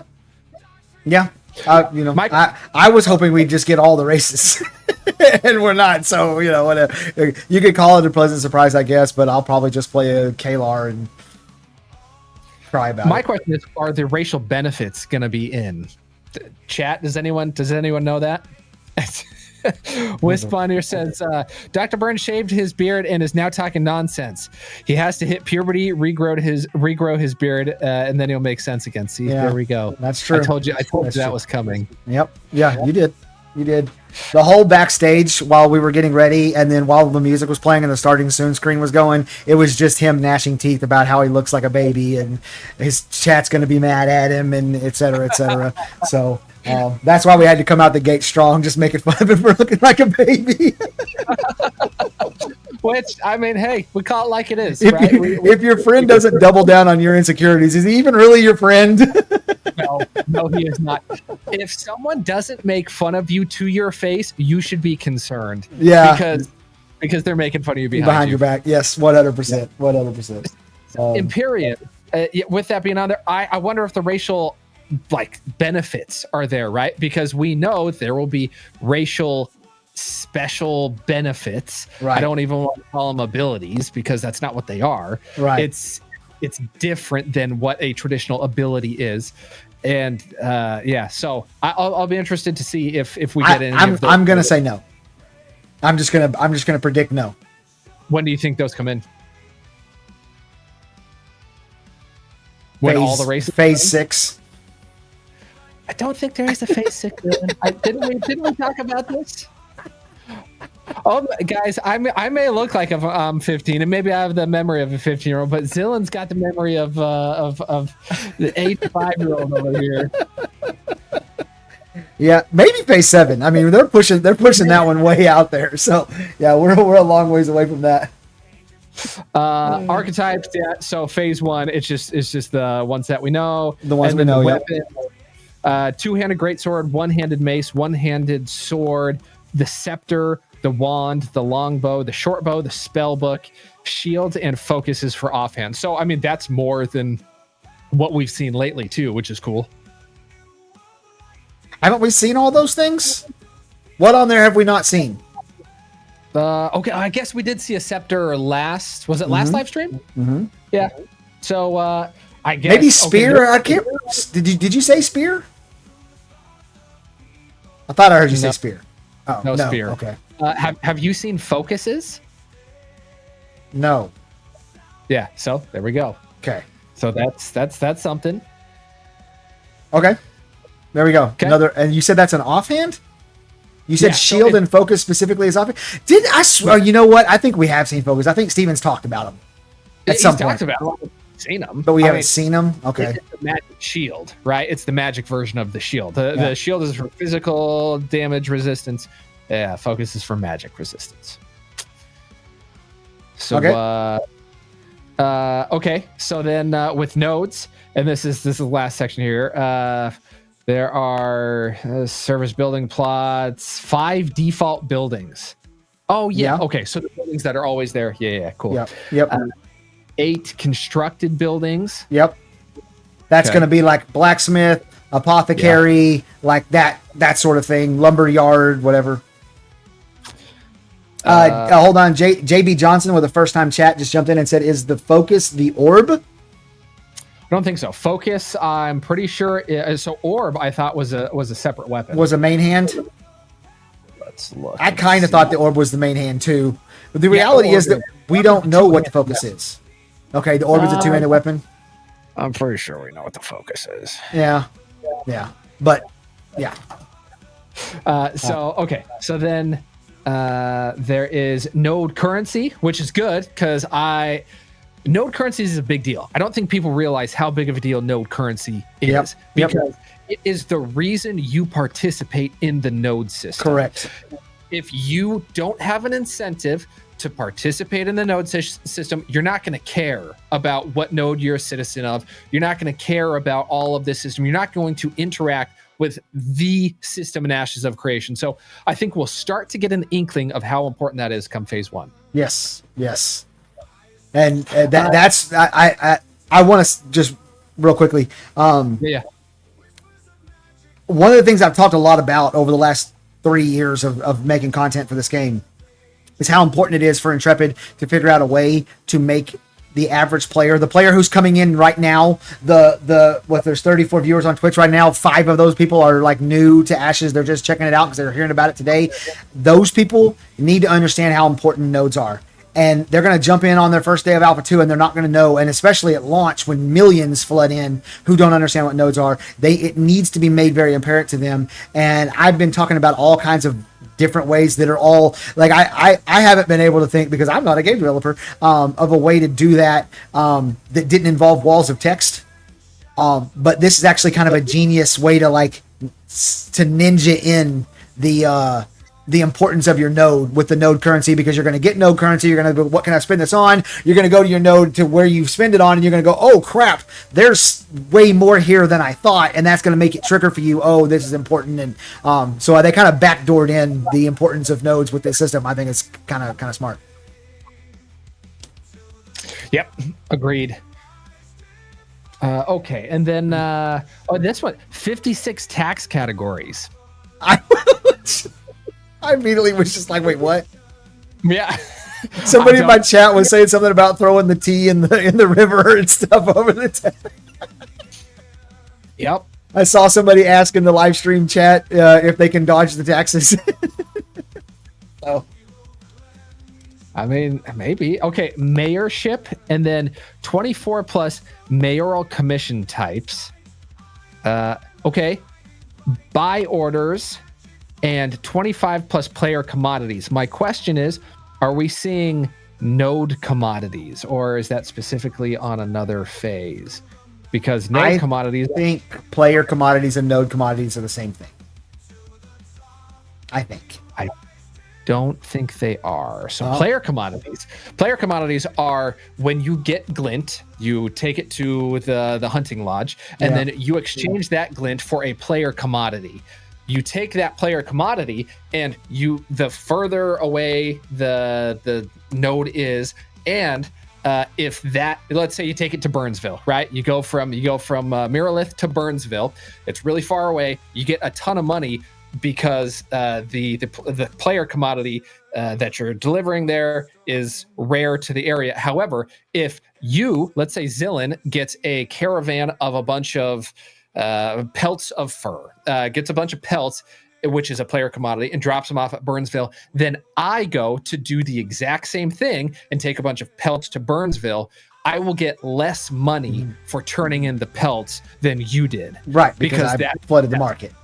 Yeah. That's how that system. Well, the market, right? It's you're just turning it in. There is no, you're not putting it on an auction house or anything. But yeah, right. Exactly. It simulates flooding the market. Exactly. Yeah. Exactly. So, but node commodities, for example, are a requirement in building buildings in nodes. So a mayor creates a buy order, and then the citizens find gatherables,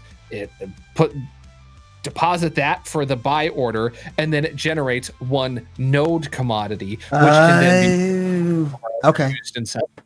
Okay. Interesting. Planendorf says, you guys laugh, but you know that 56 tax categories made Sonny have a lorgasm.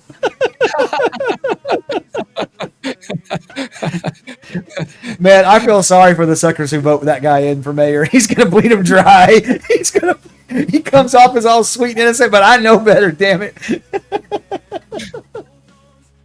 I tell you what, I had an absolute blast having Sonny on my channel. He and I had the conversation, and it was just fantastic. Sonny is awesome. I need to have more of those, more of the Loreforge guys on. Yeah, great guys. Highly recommend it. Yeah. I got a comment from one of my real life friends when they saw my last episode of Bespoke, and they said, "Hey, great episode, but where's the bow tie guy?" And I messaged that to Sonny, and he's like, the branding, it works." Yeah, the branding, exactly. Good for you, Sonny. I usually know a guy that streamed on Twitch in a frog suit. Every time he was just in this frog suit, and I'm like, I mean, it's stupid. You look like a moron, but I guess probably everybody goes, "Oh yeah, the frog suit guy." So there you go. So that's about it for phase 2. And there's, it's less dense. There are fewer things for phase 2 and phase 3. Yes.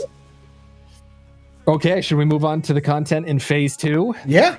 Let's do it. You want to catch up on chat while we look real quick? I want AV Gaming jumped in and said thank you guys for being positive, and I mean I'm not being positive because like I'm faking it or I want to suck up to Intrepid or anything like that. Like I legitimately don't have a problem with what they did here. Like in general, the only thing that makes me even the slightest bit concerned is what we talked about earlier, in that Margaret's been saying that they only show us 10% of what's done, and based on what I heard today, I don't think that's true. I just don't. Maybe you do, and that's fine. But other than that, with the rollout, the plan, with the way they've broken it down, et cetera, give my fucking Renkai before May, please. But other than that, I'll deal, So yeah, we're doing that. And while we're talking about AV Gaming, he is trying to get started making Ash's content, streaming and stuff. So if you're in here now and you're not aware of him, go ahead in there and click on his name, go give him a follow, and check out his content. He's talking Ashes sometimes. Sir. Okay. So then phase 2, we get zone expansion of the Sand Squall Desert and the Tropics. Yeah. So then we'll have nodes in there, and there won't be lawless zones anymore. I'm speculating, but I think that's how that's going to work. Yeah, that makes sense. Okay, this is interesting. We get 2 unique node layouts. So in my video from 3 weeks ago when I talked about nodes, I had a clip in there from one of the developers when he was talking about how they are creating layouts, that there are patterns. However, there are a lot, right? There's a lot of them, but there are patterns. So some nodes, Burnsville and Marileth, might be a similar configuration. But at least, unlike New World, there are several of them. Whereas in that ARPG, there aren't that many city layouts. Yeah. I thought that was interesting too. That they said only adding 2 more. So right. Okay, here's the question. Will the 5 nodes that are available at the start of Alpha 1 or Alpha 2, Phase 1 of Alpha 2, will they all be different from one another? I'd be surprised if not. Okay. So then you're going to add 2 more in phase 2. So now you have 7. So now you have 7 layouts for 85 nodes. Okay. Next question. How many node layouts because in phase 3 we get four new node layouts. So, So then we're okay. at 11. Well, no, I mean at that point we had 7 is what I was saying. So you have 11. So my question was going to be how many layouts do they need to have split across 85 nodes that would satisfy you? That's a great question. I mean, I'd prefer 85, but I know that that's not practical from a development standpoint. Yeah, So, yeah. I don't know. I would like in each territory to not repeat. So, however, in whatever zone, let's say, I think the biggest is the Riverlands, right? The biggest, as long as it's not repeating in the same one, or like, on the border of the Riverlands in the Sand Squall Desert, that they're not adjacent nodes aren't copying. I'm fine with that. Okay. How about you? Okay. Something like that. I mean, part of me, because you said, that's not feasible from a development standpoint. Fucking nothing that they're doing is building their own network server coding and building dynamic server meshing from the ground up and changing Unreal Engine 5 to be multi-threaded and shit. None of that's feasible from a development standpoint. Make 85 fucking different nodes. That's part of me wants to be like that. But no, I mean, you get to 11, you're already talking about there would be less than 8 of each node type. Yeah. So you get to like 15 or 18 and like you're really just there's like 4 of each node type. Okay, fine. You spread those out across the world and whatever, it's fine. So 11 is already approaching good enough for me, and so yeah. Yeah, that's a good point. That's a good question. Okay, we get to like the 4th level of nodes in phase 2. That's good. And then we get node siege. Hold on one second. Yep. Great comment here. Huff Money said the cultural differences will help too with the nodes once they're added. So the nodes having different cultural appearance to them, even with the same layout, would look. Huff Money. That's a great comment. And just FYI, the cultural influence of nodes was in Alpha 1. So I would assume it's in now. Oza Jack, thank you for the follow. Appreciate it. Okay, you can go ahead, sir. Yeah, cool. So then, so node siege, vassalship, node death, additional mayoral commissions, relics, which I talked about in my last video a lot. Yes. Freeholds in phase 2. Okay. Yes. So freeholds are in phase 2. I'm glad we're doing this because they were talking and I was trying to read and keep up with chat in my stream and listen to them at the same time. And I'm like, it was too much and I was planning on going back, but I'm glad that we're just going through these now because this is great for me. So go ahead. And then relics, freeholds, additional service buildings, economic election type, which is the blind bidding. And honestly, I want my guild to be a patron guild in an economic node. Okay. However, the economic election type is by far my least favorite type of election. Yeah. I don't like the blind bidding system. You know what? No. I'm sorry. The military type is the worst type. Oh, Here's why. Your ability to win PvP has nothing to do with your confidence as a leader. None whatsoever. There's 0% correlation. Like in the economic node, like you have to make friendships, and you have in order to have enough money to blind bid and win, you have to have understand logistics and making friendships, like all that stuff. But me good at PvP doesn't make you a good mayor. That's the worst one. But there's no cap on the number of participants, so it is a vote by fighting mechanism, right? Yeah. And it is essentially the same as scientific. You're just fighting instead of voting, which pretty similar. I don't think it's that big of a difference. Wispnor, I appreciate it. He said the Drama Llamas is my guild. No, I'm in Ethereum. I'm gonna test them out, and they're gonna test me out, and I'll probably do a video with Alec coming up. I like his leadership style, and I like Alec, and also a lot of mutual friends. My friends from New World know a bunch of the guys in Ethereum, so I am in Ethereum. There you go. Awesome. Imperium. AV Gaming says, man, I suck at PvP and economics. I'm doomed to live in a cave. Well, you could just run a million quests and then be in a religious node, but hey, yeah, there you go. Okay, so then so 2 more races in phase 2. We get the Veyloon and the Dunir. No one cares because it's not Renkai. Move on.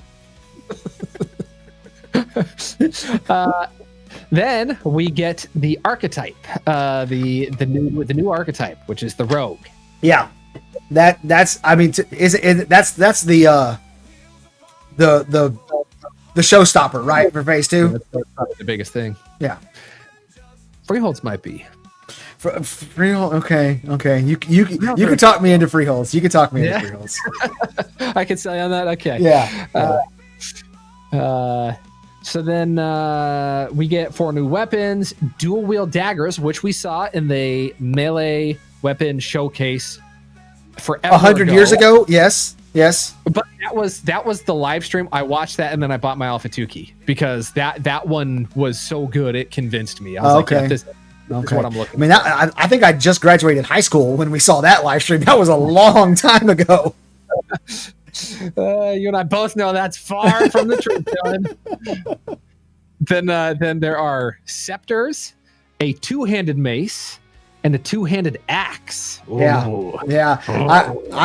I have thought to myself several times while they were, especially during the fighter live stream.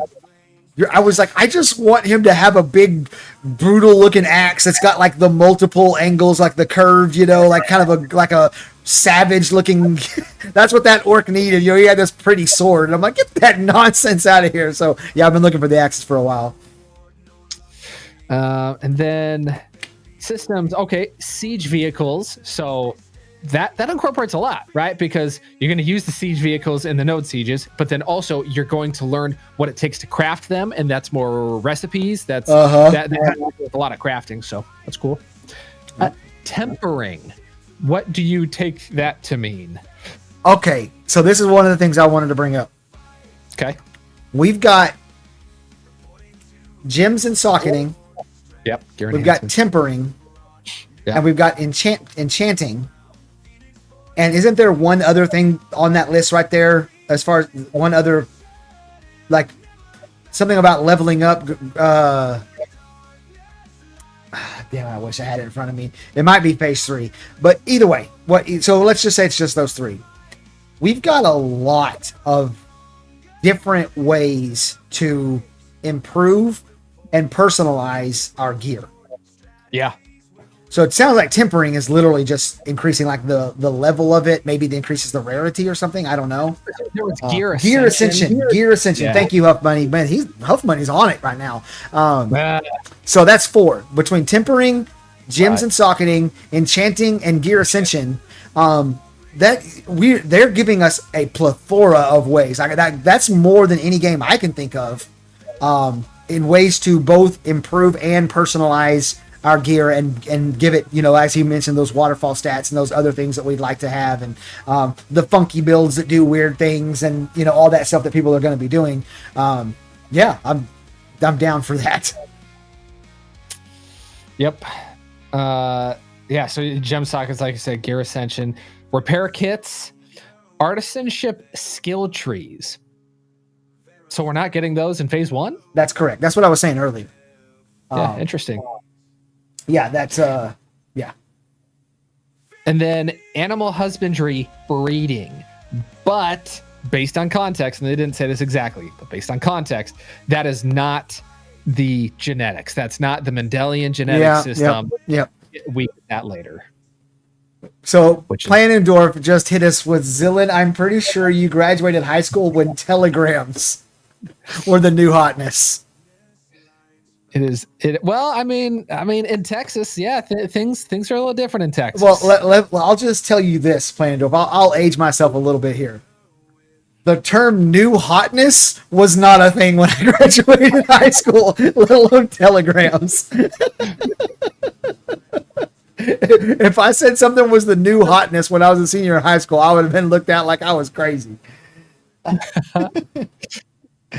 So then animal husband, party gathering.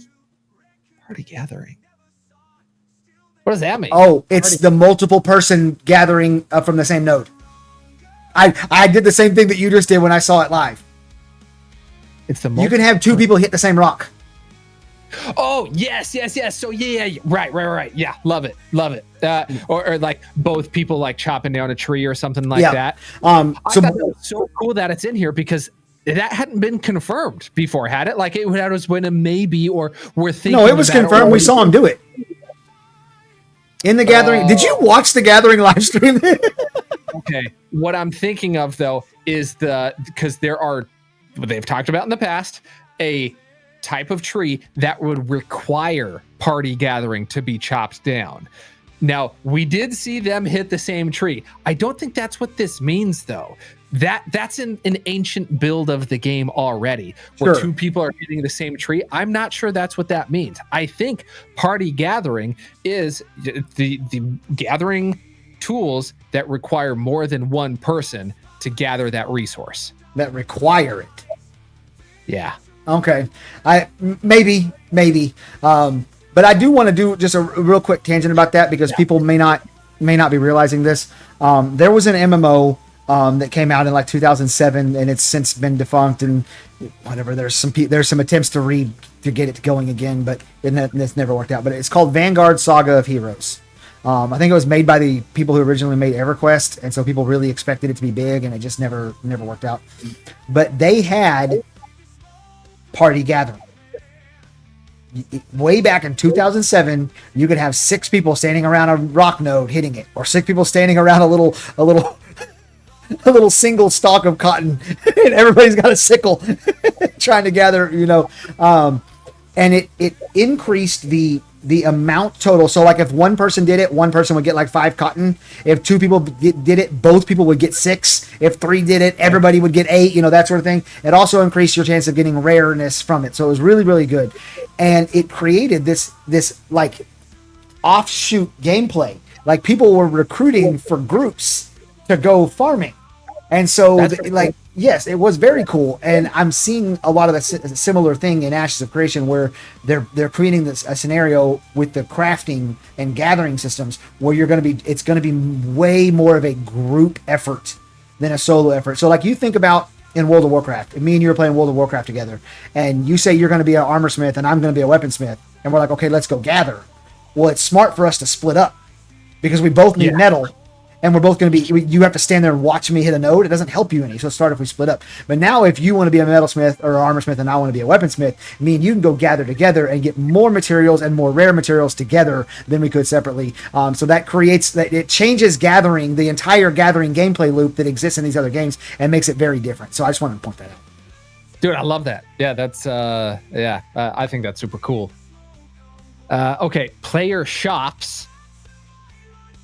Leaderboards. Hold on one second. Kino Sup for the first time chat says, hi, which is the date for Alpha 2? Alpha 2 is going to start on October 25th. They are going to start out with weekend tests only. So starting on October 25th, which is a Friday, we'll be able to test through Sunday, off all week long. Then the following Friday, test Friday to Sunday. And we'll do that all the way till December 20th. December 20th, they're going to increase the amount of time that we're able to be in the game to like 5 or 6 days at a time, and increase what's in the game. And then on May 1st, they're going to launch into phase 3, which is going to be up 24/7 access to the servers, and 85% of the game in, 80%, something like that. Like most of what we're going to have, it seems like, is going to be in there for phase 3. So October 25th is when you're looking for Alpha 2. Saint wants to know what happened to the beard. I told him it fell off. Yep. And then also Wispnor says Wispnor, that's what it is. Zilla's talking about child labor. Sorry, another Burns under 18 joke. Appreciate it. Thank you. Yeah. Well done. I mean, if it weren't for child labor, how would we get stuff done? It's gotta happen. Okay, so then leaderboards. So that's interesting because the leaderboards in Ashes are very involved. Mm-hmm. There's PvE leaderboards. There's freaking harvesting leaderboards, mm-hmm. right? There's a lot of leaderboard stuff. So, I mean, that'll be interesting to see if we get them all in phase 2. Yeah. But I'm all for it, right? Because it creates multiple ways to win. Yes. If you're playing New Worlds, you have one way to win the game. Your guild owns all the territories. That's the only thing that everyone can see to show that you are a winner in the game. in Ashes, there are so many more ways to win. If you don't want to participate in, hardcore, large scale PvP, bro, you can win a version of the game by climbing a PvE ladder board, by climbing a crafting or artisanship leaderboard. I think it's a great system to have. Right. 100%. It is a great system to have. And something you didn't mention, but I'm pretty sure we've discussed this before. I know I said on stream, I believe it was with, who did I talk to last? With Phantom X, I think. It was Fat Max. Yeah, Fat Max, or that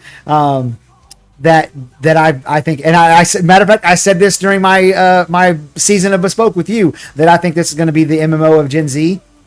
What's Gen Z always talking about? Fucking leaderboards. They want to be in the leaderboards for all their different games. So including leaderboards, giving them something to compete over. Gen Z is competitive. Them kids, they get after it. You know what I mean? I think that leaderboards are very much a play to the youth. Like, so much of this game is a play to the people who started playing MMOs in the 90s, but this is a play to the people whose grandparents were born in the 90s. So yeah, I agree. That's a great point. Additional chat system functions. Okay, yeah, it's /whisper / other stuff, I'd imagine. Wait.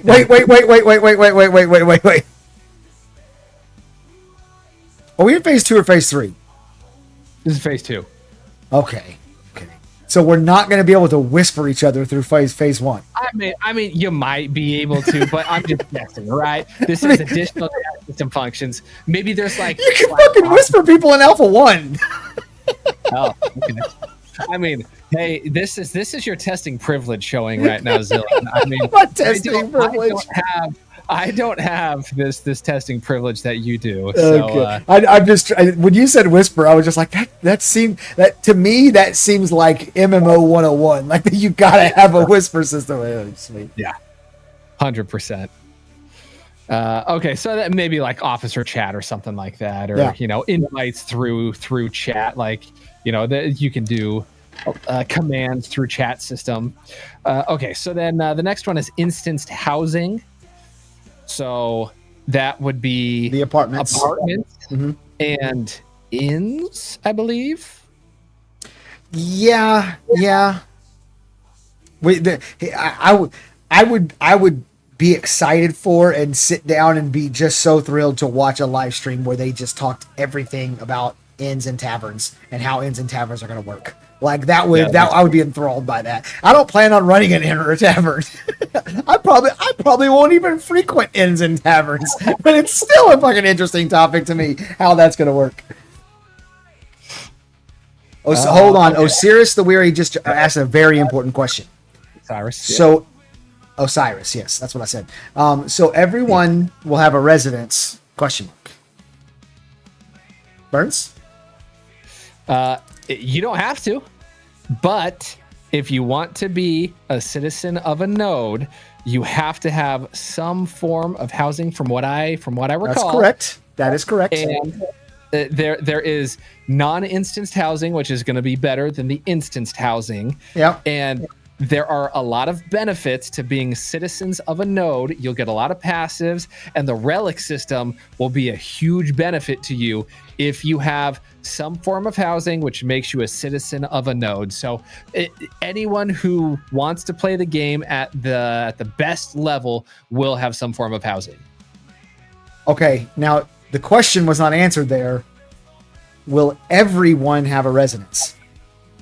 This is one of those things that people are confused about this game. I'm pretty sure I answered the question, but that's okay. There is not unlimited housing in the game. There's not unlimited housing on an individual node. There kind of is, because it's a soft cap system. So on a node, there's apartments. Have limited housing. We don't know if inns are limited or not. But inns don't confer citizenship.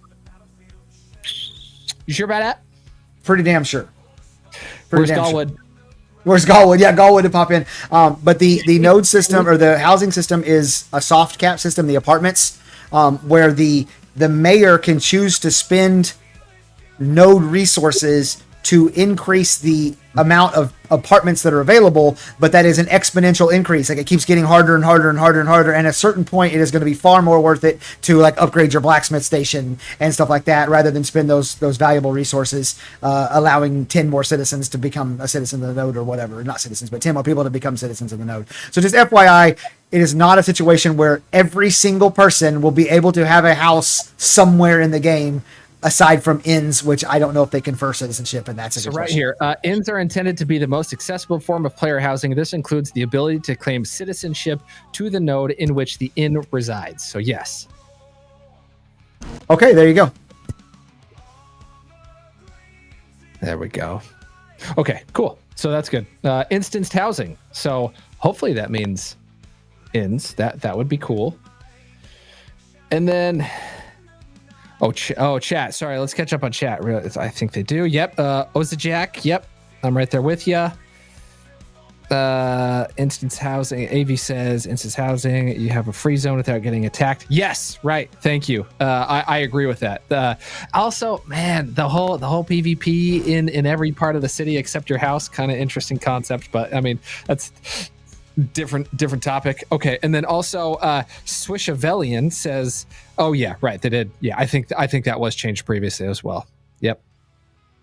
And then Mr. Nubtastic says, Zillan wrong. Who would have guessed? Who would have guessed? Hey, I've been wrong, and I admit when I'm wrong. I have no problem with that. Mal, are the inns unlimited housing? That's the question. I mean, it says most accessible. Does that mean unlimited? I don't think that those two mean the exact same thing. Right. That's the next question for me. JCV Bells with a first time chat just came in and said PvP with exclamations, so they're excited for PvP. You and Burns will get along real well. He likes to kill folks and then teabag them, but in an affectionate way. It's love that, so it's okay.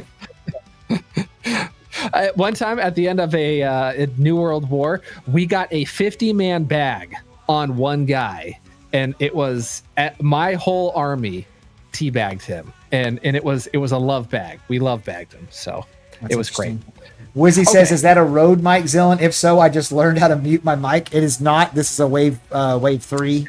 But yeah, the little tappy on the top to mute it, that I was like pushing the buttons and trying everything, trying to figure out how the hell to mute this mic. And when I found out you literally just tap the top, there's not a button there. It's like just feels, I don't know if it's a light sensor or something, whatever, but yeah. So then finishing off phase 2, we get story arcs for the Riverlands. Oh my. Which story arcs. So that's what it is. We get the first story arcs in phase 2. Yes.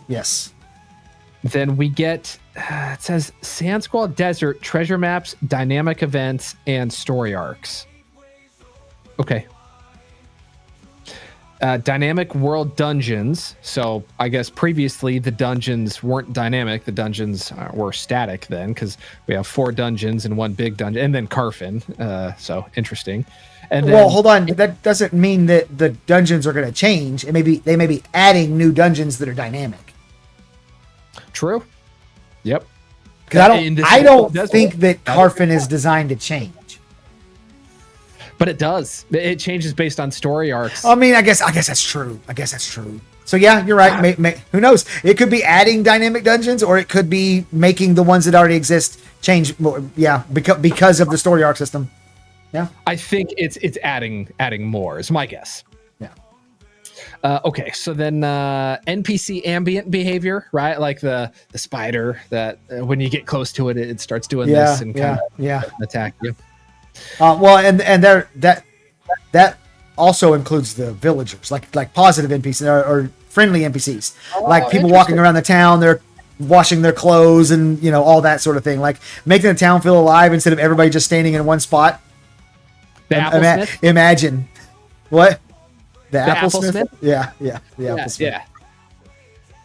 Okay. Before we move on to phase 3, was there anything you want to say? Do you want to catch up on anything? Swish just said, I'm surprised so many people were upset with them rolling out A2 in phases, and I am too. because I've been telling everybody that this is more or less how it was going to go for a while. I've been wrong about everything about Alpha 2, but I was telling people that we're not going to have access to the servers. It's going to start out with limited stuff, and then we're going to put more stuff in. Like all of these things that they said, I've been saying for 2 years now. So I wasn't shocked. But yes, people are shocked, and I just don't know what to say to those people except for get over it. Oza Jack says it'll be way better for the game being in phases like this. Yep, agree. Preach, Oza Jack. Thank you. Okay, so for phase 3, we get 2 new zones. We get the Turquoise Sea and the Anvils. I assume the Anvils are part of the Dunes and Kill mountain range. That's just what I assume. Yes. I think Margaret said that.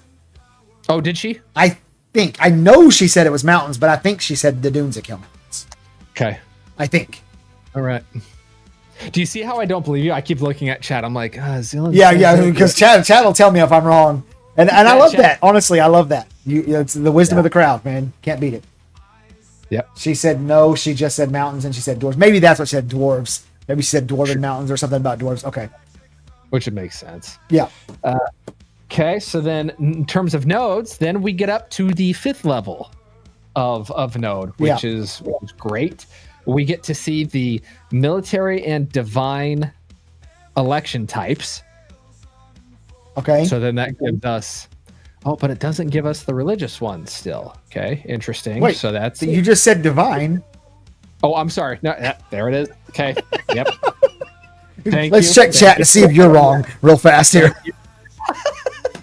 It happens. It's happened once, maybe twice now. Okay, so military and divine. So is that all of them then? So we have. Well, we're going to have the elections to start off with, the straight up election, the academic, and then they're going to put in the academic in phase 2. So yes, phase 3 we'll have them all. Yeah. Okay, all right. Oh, interesting. Atrophy event. Don't let people call it atrophy or atrophy. It's atrophy. That is how the word is pronounced. Wait, hold on a second. I thought he was going to give me a trophy. Is that not what that means? Like it said a trophy event, so I got excited because I've never won anything before. You've won lots of things. Chat said Burns messed up. Confirmed. Hey, I don't know about that. I don't. Okay, so atrophy, right? So the node is being ignored. There's not enough people running commissions or whatever, and it atrophies. It de-levels, right? De-levels, yes. Cool. I that's one of those things that I think a lot of people aren't. This is one of those things where I'm at the edge of my thinking because I haven't really thought it all the way through yet. So I'm talking out of my ass a little bit, but you know what raid logging is, right? I mean, I know you're not a raider. But you know what raid logging is.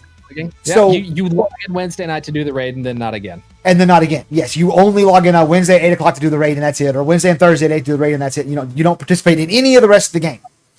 And what happens is the most hardcore people, the most badass raiders, that's what they do. So it's all casuals who are doing all the things that keep the economy going, like all these things. The raiders, they don't do that. And the PvPers are kind of in the same boat. And so what if we get a situation where these, Ethereum full of hardcore badass PvPers, they come in, they sweep in, they got numbers, they kick everybody's ass, they level a node up, it gets real high, and then they're like, okay, well, we kicked everybody's ass. What? And so they just stop logging in. They only log in on node war night or whatever. And so they're not doing those things that have to be done. And when you have a big node, you need lots and lots of people doing those things. And that causes the node to de-level. People are worried about guilds getting in and taking over a node and stopping the server from moving or whatever. And part of me is I wonder if you're going to get the PvP version of raid logging happening. And so then they lose from that perspective, especially because it's a month in between wars instead of 2 days. So it's with New World, there's at least in 2 days I'll keep coming in or I'll log in the next day, but it's I got 26 days until the next PvP event. Bro, that's such a good point, man. You have to keep working if you want to stay on top. You have to keep working. a lot of people are concerned about big guilds taking over. The big guilds can, and I think the systems are set up in place for them too, but they have to keep working. Otherwise they will fall. And this, what you bring up is a prime example of that. And when we had our chat about gear and the entire chat's log on your YouTube video disagreed with us, I don't care, man. We were wrong. So what was that? Gear doesn't atrophy until it dies, until it's gone. That's not how it works. Did I say that? I don't know. Well, I know that I definitely said that. But yes, we were wrong about that. Just FYI. Probably did. Yeah. Okay. But a lot of people didn't like the system. It's that they didn't even like the idea of gear degrading, and so you have to keep pushing to stay on top, right? Which is a good system, right? Because then it leaves room for people a little bit more ambitious, maybe, than you to nudge you out of the way, which I think is. Really, so I want to point out that Wizzy said war logging was all that they did after the first month in New World, and then Aurora Jeffrey didn't come down and said PvP siege logging happens all the time in Shadowbane, Crowfall, Darkfall, etc. So this idea that I'm putting forth is something that already exists. The thing that doesn't exist in those games is the requirement to keep playing the game every day in order to keep your node up where it is.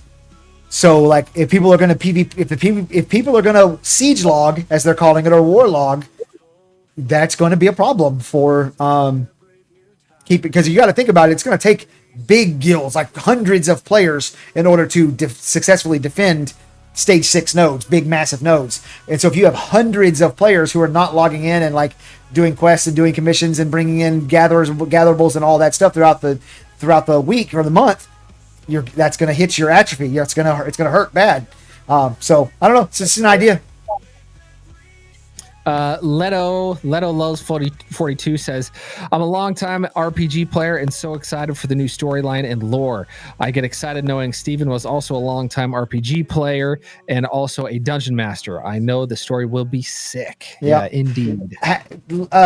Leto Lowe's, let me ask you a question. Have you gone on to the wiki, which Lex maintains, and I will go to my grave? Lex is a goddamn superhero as far as I'm concerned. Have you gone there and just looked at what little lore that we do have? Like, I'll give you an example: the Tower of Carfin, the lore regarding all of that, and like there's like waterfall lore to that because we get little bits of information about some of the characters involved in that, and it's so good. It's such good lore, and so I'm so excited for, like he just said, the stories and what's coming and something new. And I feel like, I don't know how to explain this. Like when a few people succeed at writing stories in the not in the MMO, but the video game world, like everybody keeps coming back to those same few people. And so the stories all kind of get derivative of each other because it's the same people telling those stories. And this is a totally fresh face who has been obsessed with this world for, it seems like, a very long time. He was doing this in Pathfinder like 15 years ago. So he's been obsessed with this world and thinking about it and making up stories and stuff for a long time. So yes, I'm very, very excited about the lore aspect. And I typically don't get fired up about lore, but this game gets me fired up. Okay, so then that's it for nodes for phase 3. We get the main remaining races: the Pyre, the Renkai, there you go, the Nakua, and the Tolnar. Yeah. I will say Tolnar is cool. What we've seen of Tolnar looks cool, and potentially I could play a Tolnar if I can do certain things. I'm gonna have to see. Ooh, that sounded really Texan. Things. I put the A in that things that time. I try not to do that too much, but yes, if I can do certain things with it, I may be interested in the Tolnar as well. But in general, I've been on the Renkai. I just want to be a big, strong, hulking orc with tusks coming out of his face and looks like he might eat you if you make one wrong move. So I want to as well, but then when I looked at the Dunir dwarf from the last live stream, and I realized how easy it will be in a big brawl to hide behind some people, I'm going Nakua 100%. I know the Haka. I have the Haka memorized. I can do the Haka before our castle sieges, and I think the competitive advantages that the Dunir and Nikul will have by being so short. Sure, the nameplate's still there, the hitbox is apparently still the same, but just to be visualized, to be targeted by the ranged characters, I don't think Intrepid will plan enough for that, and I think there will be a lot of combat advantages to being small. Probably. I mean, that's typically the case. Yeah. Just in all games, the meta is being small. It's one of the reasons why I'm not a real big fan of the idea of there being racial benefits in general, like because it's like now you're going to create a meta where if you're a mage and you're not an Empyrean, you're stupid because it's by far the best one. You know, that sort of. I'm not a big fan of that, but you know, what are you going to do? Yep. And Spencer agrees with me. Thank you, sir. Okay. And then, so next we get the Summoner, which a lot of people are excited for. I don't actually plan to play. That's probably, of the 8 archetypes, that's the lowest on my list because I'm not into that. I like controlling everything myself. I've played Summoner classes in other games, and who knows, maybe the AI is so much better in Ashes. No, bro, you play through your summon. They've already confirmed this. You play through your summon. So you summon your guy, and then it gives you a hotbar that's all of his abilities, not your abilities. Sure.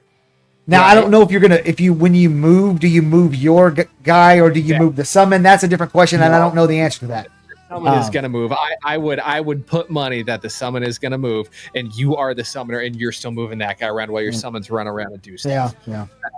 I know I'm unique in that, but that is 8 of 8 in terms of interest for me. But hey, I know a lot of people are pumped for it, and then they are. So we start to see the secondary archetype system in phase 3 with the cleric and tank secondary archetypes, which means that the level cap. Well, actually, no, the level cap can be 25. At 25. And he confirmed like 6 or 8 months ago that the level cap at some point during Alpha 2 was going to be 35. So, and I noticed that they left the level caps off. And did you see the whole thing during the live stream where all the chat was getting banned? Yeah. That was so. So I actually tagged Ashes of Creation and asked. I said, at Ashes of Creation, like, there's no level cap mentioned here. What is the level cap? And then immediately the whole chat got banned, but I didn't know that yet, so I just saw I got banned, and I'm like, for asking a fucking basic question? What the fuck? I was freaking out, and then it went away, and whatever. But yeah, for a second there, I panicked because it happened immediately after I tagged them and asked that question. You're like, there's freaking Zillion, ban him. Yeah, get rid of that bastard. He can't ask questions. Yeah. Yeah. Man, and so they're slowly rolling out the secondary archetypes. How do you feel about that? What are your thoughts? I'm not happy about it. Let's just be honest. I get it. It's a big system. It's going to take a lot of development. They got a lot of other things to test that are more important to get those things right before we start moving. I get it. But that system is the one that I'm most interested in, other than nodes, because obviously nodes is like the but that's the one that I'm most interested in. And B, it's in a lot of ways it's what I plan on basing my channel around, the different augments and the different builds and how you can change all that stuff on the secondary archetypes, all that. So that kind of has me. Like, I would like to get into that sooner. And it also means that, I've been saying for a while now, one of the reasons I'm not making a lot of YouTube videos is because I can't make the type of videos that I want to make. It's all just speculative garbage, every bit of it. Like what you do is great. It's speculative garbage. I was just about to say, that's how I make money. Yeah, exactly. And I know that when I do it, that's what I'm doing. And I want to make the content that I want to make for this game. But it seems like I'm going to be pigeonholed into some other stuff for, in the meantime, 7 months or however long that's going to be. So from that perspective, I'm unhappy about it. But if they start giving it to us in May and we start getting to do it, and then they start increasing the classes that are available for that and all that, then yeah. Also, Have they not kind of created a situation where when phase 3 starts, you should probably create a tank or a cleric instead of any other class? Well, so it's the secondary arc. So I think what it is it's the, like, let's say you're a summoner or let's say you're a rogue, right? I think that's, you can pick the tank or cleric secondary, I think is what that means. Oh, okay. Can you read it again? Yeah, sure. So I'll read it verbatim. Secondary archetype specialization for cleric and tank. So, Well, I can see that either way. I see your point. Yeah. So, okay. Hey, you know what? You got a question to ask for the live stream at the end of the month. There you go. Yeah, for sure, man. What happened to Burns' facial hair? Well, Falco, when I was asking you questions and making you throw up when in the Hot Wings challenge, it fell off later. It fell off. Dang. Oh, man. Falco did a hilarious skit. Have you seen Falco's skit yet? No. He and Yami did. Oh, you're going to, man, you would love it. It is hilarious. It's, if you go on Falco's channel, I think it's the most recent video, right, Falco? Yeah, it really, really good. So highly recommend. Falco, send it over to me, bro. Send it to me on Discord. I'm gonna check it out. Hey, link me. All right. So what we got? Anything else on this list? Okay. So then, yeah, weapons. So the orb, the one-handed. It says +2 weapons, and then there are 3 listed. Okay. Orb, one-handed axe, one-handed sword, pierce. Is that a different thing than a one-handed sword? Yeah. Like a rapier versus a broadsword or a scimitar or something, like a pierce, pokey. Like a saber, yeah. Right? I guess. Yeah. Sure. Okay. All right. Because I think swords are slashing damage, right? Because there's bludgeoning, slashing, and then piercing, I think, are the 3. So, okay. All right. Yeah, that's kind of cool that they have multiple types of one-handed swords. Right. Yeah. Cool. Love it. Yeah, I think that's cool. Okay, systems. Yeah, here we go. Oh, this now we're getting into it. Yeah, so the phase 3 systems. Guild fully functional. It says fully functional. So things that I expect. Yep. You guys. If they don't have the guild leveling system at the start of Alpha 2. Oh. Pirate Software could make his 15,000 person guild. Because there'd be no cap. If there's no leveling system, there's no cap, right? Or maybe they just set the cap at 300. They might just set the cap at 300. Right. Okay. It'll just have to be split up over 5 different servers because each server can only be 3,000 players. Yeah, that's right. So he's got a Pirate Software 1, Pirate Software 2. So fully functional, though, the things they've talked about with guilds in the past, and Wizzy, I know, is big into the guild organization. So they have, what I'm very interested in is a guild ledger where the money that goes in and out of the guild bank is accounted for. You can see who did it. You can see when they did it. I think that is huge. And I'm really looking forward. SWTOR had that 10 years ago. Are there other games that don't? I wouldn't have thought that. Really, I don't think World of Warcraft does. New World didn't have that. There's a bunch of games. That don't have that. Okay, interesting. Yeah. So real quick, I want to throw. JB Johnson said the cap is 50, and then he said Steven said on Discord cap is 50 for Alpha. When did he say that? Because I'm pretty sure during one of the AMAs that he did recently with Jamie and those guys, he said it was 30. I could have heard it wrong, but I'm pretty sure he said it was 30. So, after the stream today.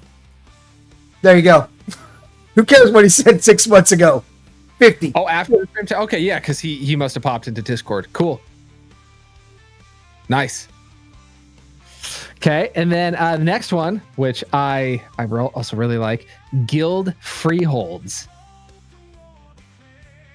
So you won't be able to own a freehold as a guild during phase 2, but you will in phase 3. Like, Sounds like it. okay, I'm from a functional standpoint. If I get a guild, or I'm in a guild and I get a freehold and I give access to everyone in the guild to the freehold, isn't that basically a guild freehold? Oh, because guild freeholds are different than personal freeholds. Oh, they are. They're a different thing entirely. Yeah. Did they say that during the freehold live stream? Man, I must have slept too many times since then. There's so much shit I'm forgetting.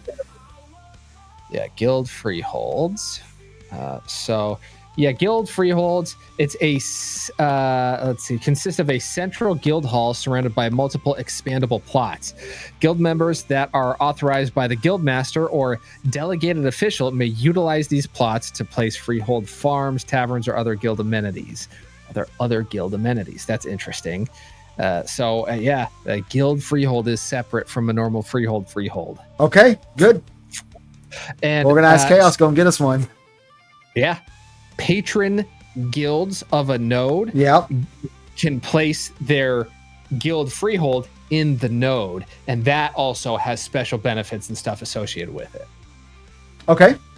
I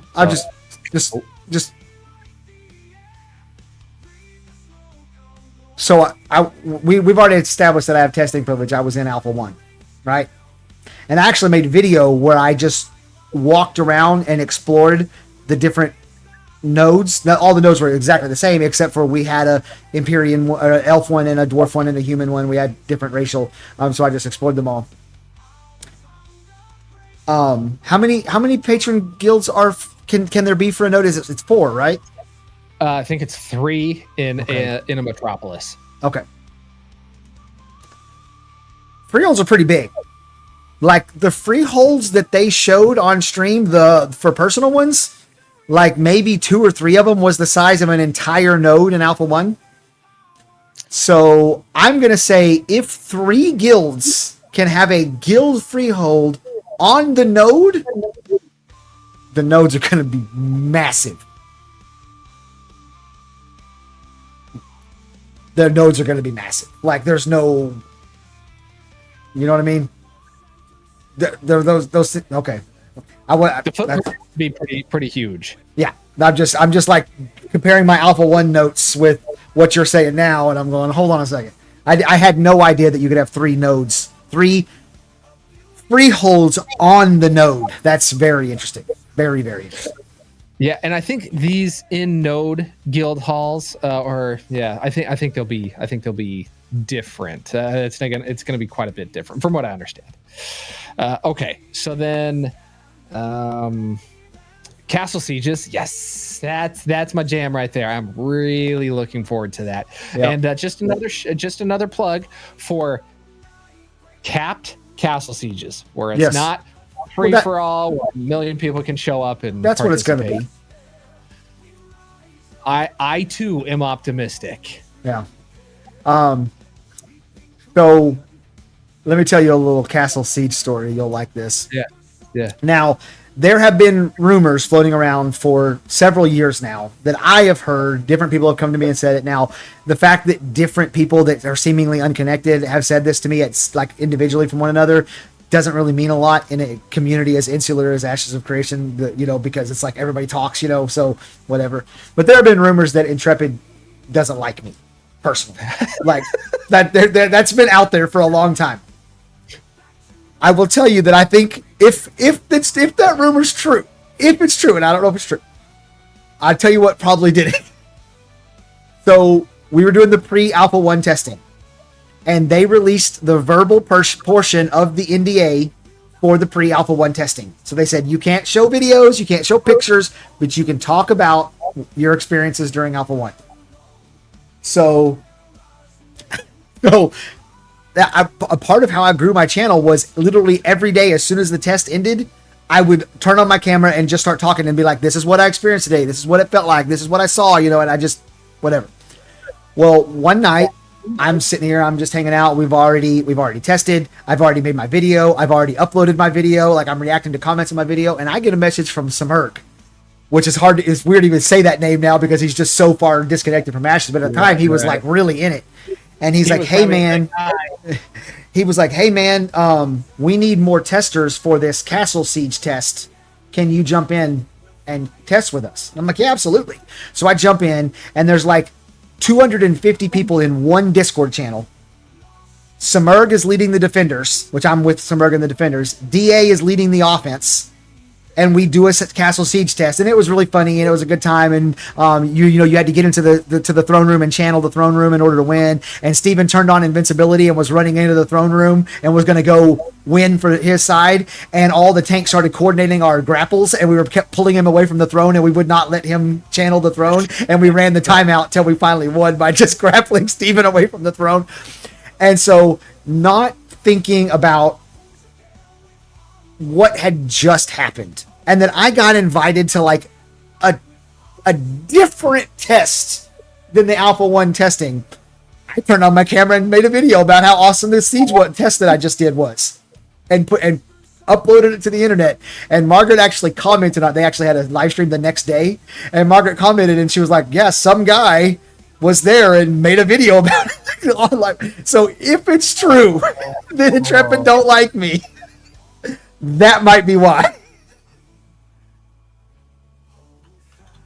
So because was that the one that they were doing? That was the one they were doing the live stream on, right?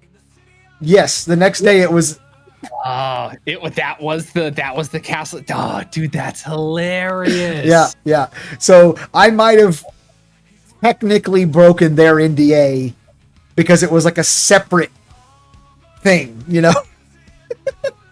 Maybe not. They didn't message me and say, nothing. I did get in trouble in Alpha 1 because my the second day I made a new character and my chat basically challenged me to name it GM Zillin, the exact syntax that they use. And I did, and I got in trouble for that. But that was like, just they were like, "Hey, just go delete that character, make another one, please." That's so funny. Yeah. Well, I mean, hey, hopefully time heals all wounds, but yeah, that's really funny. Yeah. So then Castle Sieges, yeah, okay. And then just one word here on. Do you know who the fuck you're talking to? One word? No, this says naval. I thought you were asking me for a one-word response to what you're about to say, and I'm like, have you met me? I don't do one-word responses. No, you don't. No, sorry. What I was just saying is this update, this content that they're adding is just one word, and it just says naval. Yes, but they also have in there somewhere in regards to the Turquoise Sea about underwater artifacts. I can't remember all of it, but there's so it seems like that's more broad. Yeah, right. And belly button. Navy Gaming says belly button.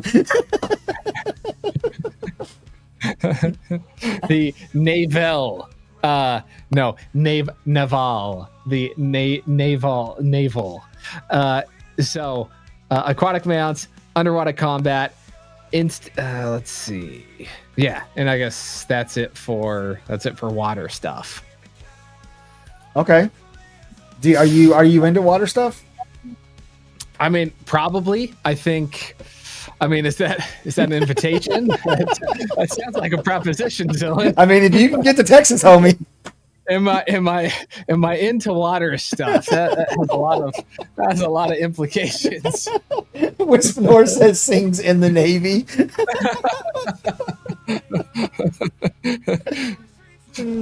That is hilarious, man. All right, anything else on there? Instance content, yeah. Okay, so transmog and dying gear system. Dying gear? Yeah. Oh, as in changing the color of your gear. Yeah, right. not your gear becoming deceased and you needing to bury it. Okay, I don't know why I went to the second one instead of the first one, but Spencer said it would decay until it gets destroyed. That was his words, not mine. Gotcha. Penambral says die is huge. Yes, it is. I'm totally okay with. I don't really. So I'm fine if other people want to do it and have their own fantasy and look their own certain way. Like I've said previously, I would pay money not to see other people's transmogs, cosmetics, whatever, because I think it is people trying to cover up their build. Because when I see your armor, I know the level that it is, I know the stat ranges, I know the possible perks on it. I want to be able to see what people have. Interesting. So it's so funny. You approach everything from such a sweat lord perspective. Sometimes I'm like, damn, would never even thought of that. So I see you. I see you now. Because Ashes has the augment system and the any class can use any gear and use any weapon thing, it's going to be next to impossible, if not just outright impossible, for you to suss out what a person has or doesn't have as far as their abilities, what their abilities might do, etc. in before they kill you. Because my fighter may be totally different. Matter of fact, my fighter is going to be totally different than your fighter. It's going to be totally different than, Surgeon Generals and Navy Gamings and whatever. But I'll at least know the range of possible perks and the stats and stuff that you have on your armor. And then also based on that, it'll probably tell me a little bit more about your build too. So there'll be, there's going to be a little symbol above your name that says what class you're running, not just archetype, but class. And so if I see the class type and then I'm able to see what armor you have, I'll probably start to get a lot better feel of your build. Right. But I mean, this transmog. So you want a metagame? Get out of here with that metagaming nonsense. It's not metagaming, bro. It's knowledge is a skill gap. I understand that. Is a skill gap. Yeah. So I mean. You can change things.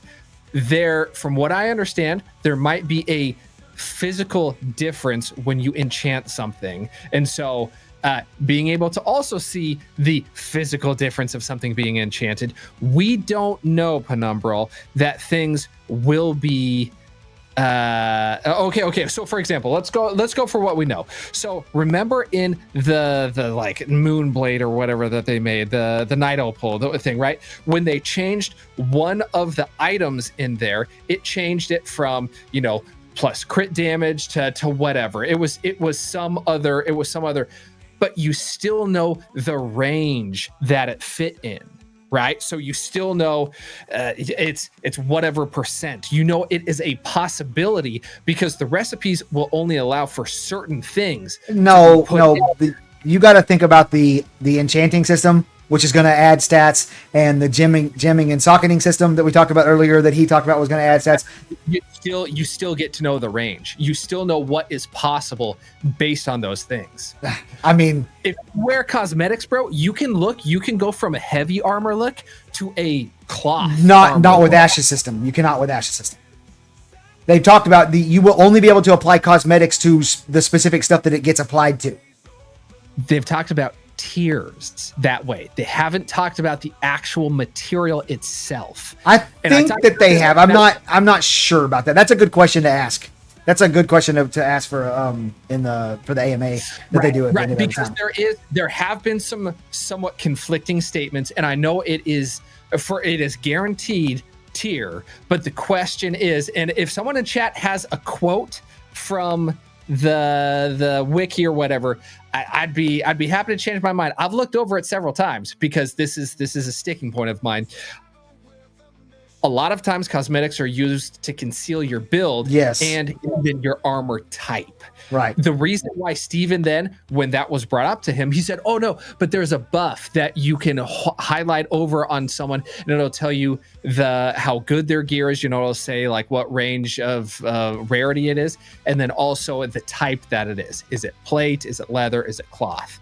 So, and then full costumes. Yeah. Can go over anything. So anyways, sorry for the tangent. No, it's okay. That's why we're here. And I understand the point that you're trying to make. I would really hope that they are, with Steven's such a PvP guy. Like I would think that he would be thinking along those same lines, and we'll see. But we've already identified like 3 questions that really need to be asked, clarifying questions that need to be asked. So everybody in chat, pick the one that you want the most and ask it so that maybe we can get it answered. And that's the good one. Okay. So then next is, and everyone's going to love this one. Pets. So combat pets or, for fun, cutesy pets. Right. I'm whatever. The whole combat pet system I'm not a fan of, but whatever. Same. I don't know. Uh-oh. My phone started making noise. Your phone's making noise. Okay. Zillin is going to have a flying monkey pet. I don't think I am. But if that's the meta, I mean, we gotta do to win the fights, man. Yeah, I don't like combat pets either. I think they're stupid. And it sounds like they're going to be a horizontal progression, not a vertical progression. Yeah. Oh, the only thing with that is multiple hands are a force multiplier. Yep, I know. Yeah, I know exactly what you're saying. So like it might be meta to run a pet. Yep. Because it's more abilities. It's more times that you'll have not things on cooldown between your stuff and your pet stuff, and like multiple hands are a force multiplier. Like I can go drywall a room in 3 hours, or you could go drywall a room in 3 hours. But if we do it together, we can do it in an hour and 10 minutes. Like it's that much better. And with the combat of it too, because let's say I have let's say 10 strength or whatever, but I get a combat pet and it takes 2 of my strength. Well, if that combat pet has 2 strength or it has 2 health, right? I have 8 health remaining.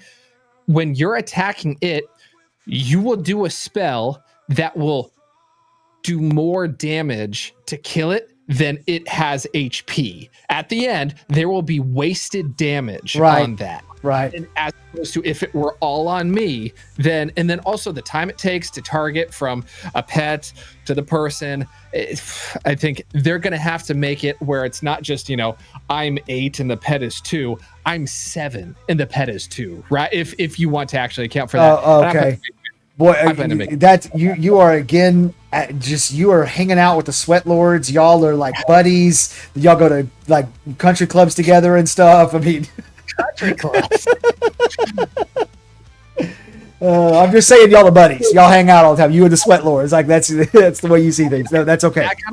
That kind of stuff matters, right? If you're that's exactly how I am. Like, I want to be good, I want to be successful and all that stuff, but there ain't no way I'm fretting over the extra 74 damage that got wasted because but you will, and that's why you're going to be more successful than I will be, because I'm never going to concern myself with that. So anyways, I mean, I care about the nitty gritty. If you're interested in the nitty gritty, that's what I do. That's what you do. That's it. Aerial combat, and then Steven specified afterwards, and he said the abilities from the flying mounts. Yep. Great. That'd be good. Titles. I like titles. Titles are fun. Titles are great. I love like hard to get titles that rare. The rare ones. So in SWOTOR, way back at the launch of SWOTOR, when they had, I don't know if you played that launch, but the UI was completely locked in. You could not move anything. And so if you open like the inventory and the character window at the same time, they would come up on 2 sides of the screen. It was they were fixed locations, and you couldn't open another window because they were stuck there. It was awful. It was an awful UI. And so that was one of the first really big patch they did was putting in the whole UI editing system and everything. And after that, I think they have the best UI editor I've ever seen. It's incredible. So good. And they had a thing where if you went onto the test server, the public test server, and leveled a character through chapter 2, which was about level 35, you got a special title. It was called the First Line of Defense. And then if you got to chapter 3, you got another special title called the Cutting Edge. And so my Vanguard, I was one of the very few people who actually did this test, this title, and you could never get it again. That was it. Once that testing was over, that's it. And so I ran around. My title on my Vanguard, which was a tank, was Zillin, the first line of defense. And people always asked me, like, where did you get that title? And then my Sentinel, which is the double lightsaber guy, I did swords, vibro swords, instead of lightsabers, and it was Zimicus, that's the name of that character, the Cutting Edge. Cool. And so, like, I always really liked that because it was so unique, and people ask me all the time, where the hell did you get those titles? So I love unique titles. That's awesome. I want it. Yep. And I knowing Steven, I bet there are going to be some very good titles and very like one-off titles. That'll be really cool to see. Yep. In World of Warcraft, it was like the Scare Lord or something back in the day. That was the big one. Yeah. Okay. Next one is Religion. So, which we know next to nothing about. Yes. Like the religions, it's crazy. I was thinking about this the other day. We know all these details about all these systems and all the important ones that are in depth and have a lot to them and all that stuff. Like we know a fair amount about. The religion system has the potential to be extremely important, maybe like the fourth or fifth most important system in the game, and we know nothing about this system. So yes, it's huge, and I'm excited to see what that's going to be like. Apparently it's not too far away. And then the auction house is the last one in systems, which that surprised me because I mean, I guess that's fine. So in testing, very piecemeal. I guess it's fine that we're adding it later, but the auction house drastically changes player behavior. Yes. Without an auction house, I mean, it's all person-to-person trading. It's player stalls or whatever, which you have to set up.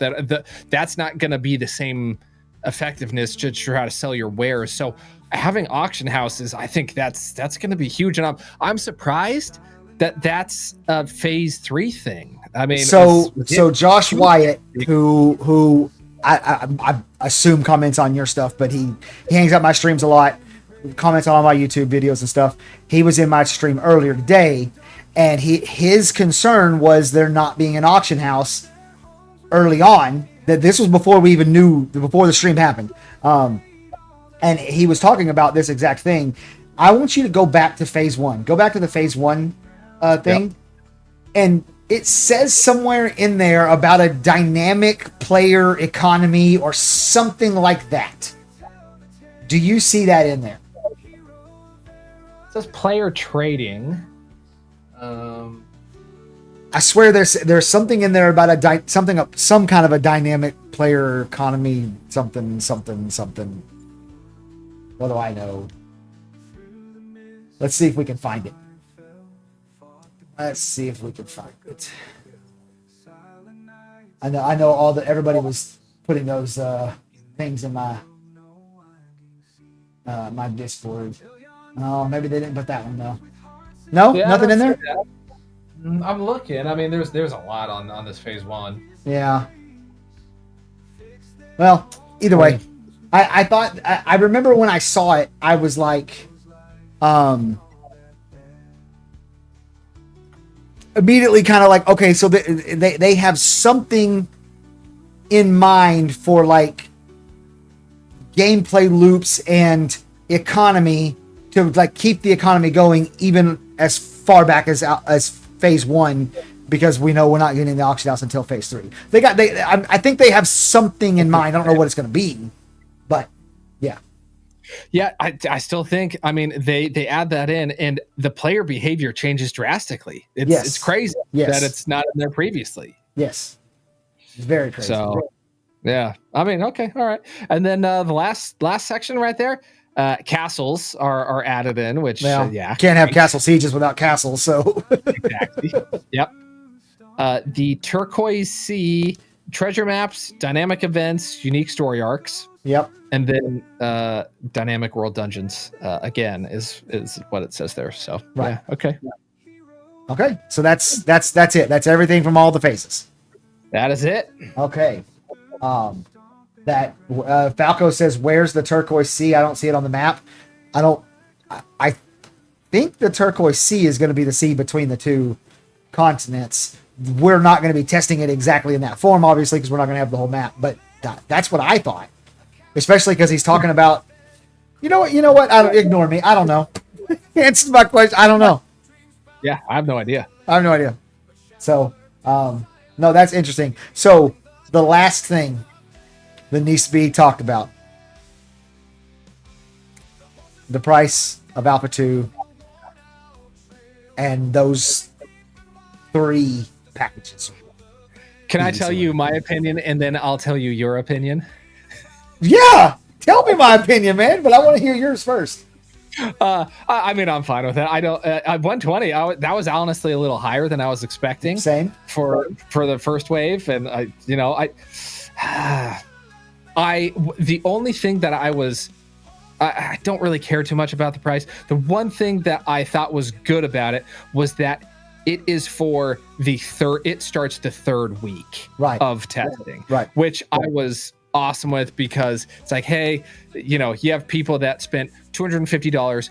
The vast majority of those people would have preferred to just spend the 120. Yes. Right. Yes. So I was like, hey, at least they're getting something for that other than the embers, bro. I'm not gonna buy a bunch of freaking cosmetics. I don't care about that. So, but yeah. So I thought that was good. And then your opinion is it's too expensive because you want them to be dirt cheap so everyone can play Alpha 2, and then there can be a million eyes on the project, and then a million people will watch Zillin and subscribe to him and watch him stream.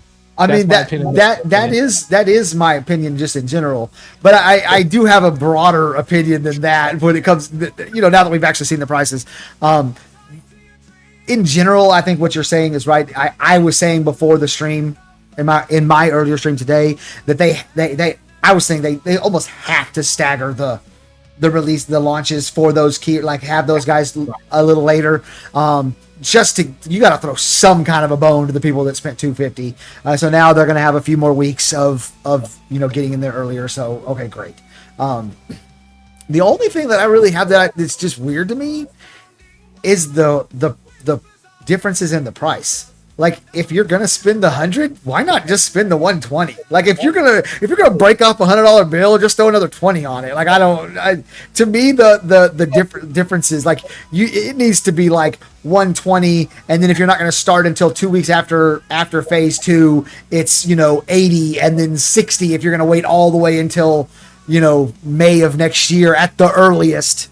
To be in it. So that to me, that was the weird part, was like, what, like just spend the 120. Why would you spend 100? That's just dumb. And then the price difference of 110 to 100 between the second and the third wave. Yeah. The second wave is a lot longer than the first wave. You're getting a lot more content, a lot less bugs, a lot less server instability and shit. Yeah. It's interesting. Yeah, I thought that was interesting. Yeah. I was trying to extrapolate. I was like, okay. So if it's going down by $10 for this time, and then it's like, no, they're just stepping down the price. Yeah. I wonder how much I got 2 questions with that. Wonder how much the beta keys are going to be for beta 1 and beta 2, and then I'm interested to see because previously with the content creator program, which even though you think Intrepid might not like you are a big reason why I started my channel. So I think anyone that likes Dr. Burns should really like Zillin, because and vice versa. Watching your stuff was a big inspiration for me to start my channel. So I hope I hope everyone that's been on Bespoke, and then also I plan with season 4 of Bespoke, people that are on there, I hope all of us get in the content creator program, and I hope that they give us, because originally they said for the Alpha 1 creator program that they were going to give keys to people to give away. Yeah. I want the key giveaway to happen before Alpha 2 starts, because those keys, then if they were to give us keys, let's say we're both fortunate enough to get in the program, and and Falco's with us there too, that they give us these keys, and we can give them to people and they actually matter, right? Because no one right now can like in the keys that we're able to give away, hopefully people can show up day one I think would make it valuable, right? So that's what I'm interested in seeing, and the fallout with whatever happens with the character creator, the content creator program. Because Steven kept saying, he said no less than 5 times, and we really need our creators our content creators to talk about this. He really did. He kept he was like, and you know what's funny is we're all there every month.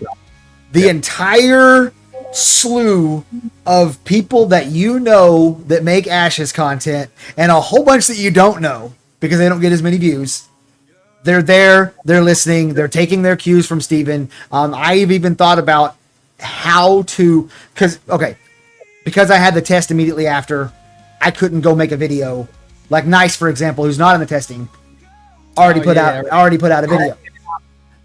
And so I couldn't do that. And so I started thinking about how can I package, which means thumbnail and title for your non-YouTube gurus like us. How could I package a video that's really about what the live stream was today in a way that would like be interesting and fresh? And part of what I was thinking about was from the perspective of like something like Steven wants you to do this, something like that. And it was be taking cues from Steven, who was like, content creators, tell these people that it's testing and it's going to change. And, going through those things.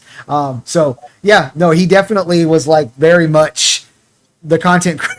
He kept saying, content creators, help me spread this message. So, and they don't have the content creator program manager hired yet that we know of because the job listing is still open. Yeah.